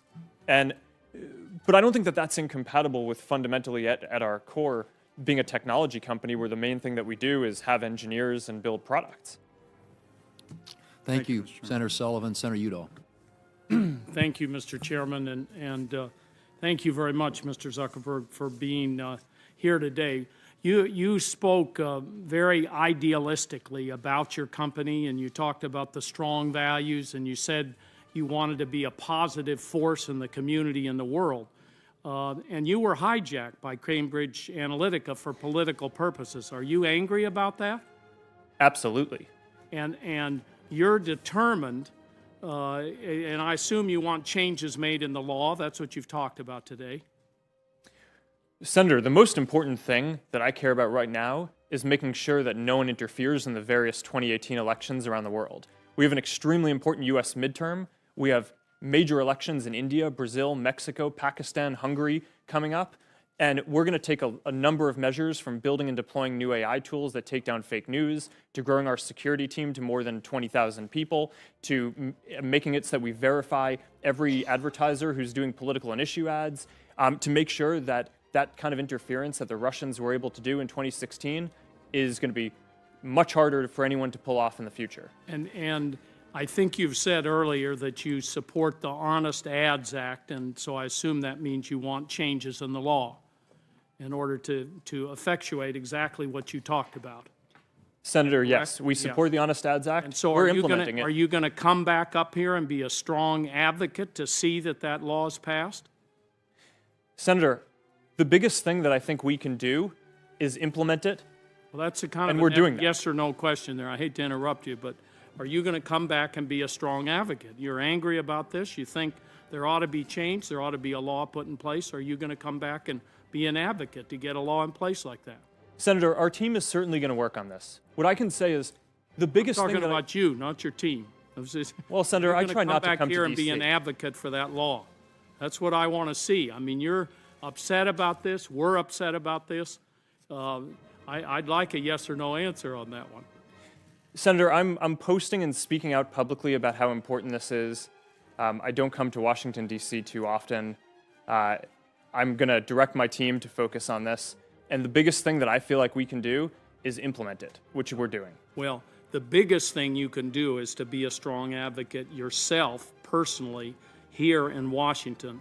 Just let me make that clear. But many of us have seen the kinds of images shown earlier by Senator Leahy. You saw those images that he held up. Can you guarantee that any of those images that can be attributed or associated with the Russian company Internet Research Agency have been purged from your platform? Senator, no, I can't guarantee that, because this is an ongoing arms race. As long as there are people sitting in Russia whose job it is to try to interfere with elections around the world, this is going to be an ongoing conflict. What I can commit is that we're going to invest significantly, because this is a top priority, to make sure that people aren't spreading misinformation or trying to interfere in elections on Facebook. But I don't think it would be a realistic expectation to assume that as long as there are people who are employed in Russia for whom this is their job, that we're going to have zero amount of that, or that we're going to be 100% successful at preventing that. Now, beyond disclosure of online ads, what specific steps are you taking to ensure that foreign money is not financing political or issue ads on Facebook in violation of U.S. law? Just because someone submits a disclosure that says paid for by some 501c3 or PAC, if that group has no real person in the U.S., how can we ensure it is not foreign interference? Senator, our verification program involves two pieces. One is verifying the identity of the person who's buying the ads, that they have a valid government identity. The second is verifying their location. So if you're sitting in Russia, for example, and you say that you're in the U.S., then we'll be able to make it a lot harder to do that, because what we're actually going to do is mail a code to the address that you say you're at. And if you can't get access to that code, then you're not going to be able to run ads. Yeah. Now, Facebook is creating an independent group to study the abuse of social media in elections. You've talked about that. Will you commit that all findings of this group are made public, no matter what they say about Facebook or its business model? Yes or no answer? Senator, that's the purpose of this group, is that Facebook does not get to control what these folks publish. These are going to be independent academics, and Facebook has no prior publishing control. They'll be able to do the studies that they're doing and publish the results. And you're fine with them being public. And what's the timing on getting those out? Senator, we're kicking off the research now. Our goal is to focus on both providing ideas for preventing interference in 2018 and beyond, and also for holding us accountable to making sure that the measures that we put in place are successful in doing that. So I would hope that we will start to see the first results later this year. Thank you, Mr. Chairman. Thank you, Senator Udall. Senator Moran is up next, and I would just say again, for the benefit of those who are here, that after a couple of more questioners, we'll probably give the witness another short break. Thank you. We're getting about almost two-thirds through the list of members who are here to ask questions. Senator Moran. Mr. Chairman, thank you. Mr. Zuckerberg, thank you for your, I'm over here. Thank you for your testimony, and thank you for your presence here today. On March the 26th of this year, the FTC confirmed that it was investigating Facebook to determine whether its privacy practices violated the FTC Act or the consent order that Facebook entered into with the agency in 2011. I chair the Commerce Committee subcommittee that has jurisdiction over the Federal Trade Commission. I remain interested in Facebook's assertion that it rejects any suggestion of violating that consent order. Part 2 of that consent order requires that Facebook, quote, clearly and prominently display notice and obtain users' affirmative consent before sharing their information with, quote, any third party. My question is, how does the case of approximately 87 million Facebook friends having their data shared with a third party due to the consent of only 300,000 consenting users not violate that agreement? Well, Senator, like I said earlier, I mean, our view is that we believe that we are in compliance with the consent order, but I think that we have a broader responsibility to protect people's privacy even beyond that. And in this specific case, the way that the platform worked, or that you could sign into an app and bring some of your information and some of your friends' information, is how we explained it would work. People had settings to that effect. We explained and they consented to it working that way. And the system basically worked as it was designed. The issue is that we designed the system in a way that wasn't good. And now we, starting in 2014, have changed the design of the system so that way it just massively restricts the amount of data access that a developer can get. Going forward... I'm sorry, the 300,000 people, they were treated in a way that was appropriate. They consented, but you're not suggesting that the friends consented. Senator, I believe that we rolled out this developer platform and that we explained to people how it worked and that they did consent to it. Okay. It makes sense, I think, to go through the way the platform works. I mean, it's in 2007, we announced the Facebook developer platform, and the idea was that you wanted to make more experiences social, right? So, for example, if you might want to have a calendar that can have your friends' birthdays on it, or you might want your address book to have your friends' pictures in it, or you might want a map that can show your friends' addresses on it. In order to do that, we needed to build a tool that allowed people to sign into an app and bring some of their information and some of their friends' information to those apps. We made it very clear that this is how it worked, and when people signed up for Facebook, they signed up for that as well. Now, a lot of good use cases came from that. I mean, there were games that were built, there were integrations with companies that I think we're familiar with, like Netflix and Spotify. But over time, what became clear was that that also enabled some abuse. And that's why in 2014, we took the step of changing the platform, so now when people sign into an app, you do not bring some of your friends' information with you. You're only bringing your own information, and you're able to connect with friends who have also authorized that app directly. Let me turn to your bug bounty program. Our subcommittee has had a hearing in regard to bug bounty. Your press release indicated that was one of the 6 changes that Facebook initially offered to crack down on platform abuses was to reward outside parties who find vulnerabilities. One concern I have regarding the utility of this approach is that the vulnerability disclosure programs are normally geared toward identifying unauthorized access to data, not pointing out data sharing arrangement that likely could harm someone, but technically abide by complex consent agreements. How do you see the bug bounty program that you've announced addressing the issue of that? Sorry, could you clarify what specific? How do you see that the bug bounty program that you have announced will deal with the sharing of information not permissible as compared to just unauthorized access to data? Senator, I'm not actually sure I understand this enough to speak to that specific point, and I can have my team follow up with you on the details of that. In general, bounty programs are an important part of the security arsenal for hardening a lot of systems. I think we should expect that we're going to invest a lot in hardening our systems ourselves, and that we're going to audit and investigate a lot of the folks in our ecosystem. But even with that, having the ability to enlist other third parties outside of the company to be able to help us out by giving them an incentive to point out when they see issues, I think is likely going to help us improve the security of the platform overall, which is why we did this. Thank you, Mr. Zuckerberg. Thank you, Senator Moran. Next up, Senator Booker. Thank you, Mr. Chairman. Hello, Mr. Zuckerberg. As you know, much of my life has been focused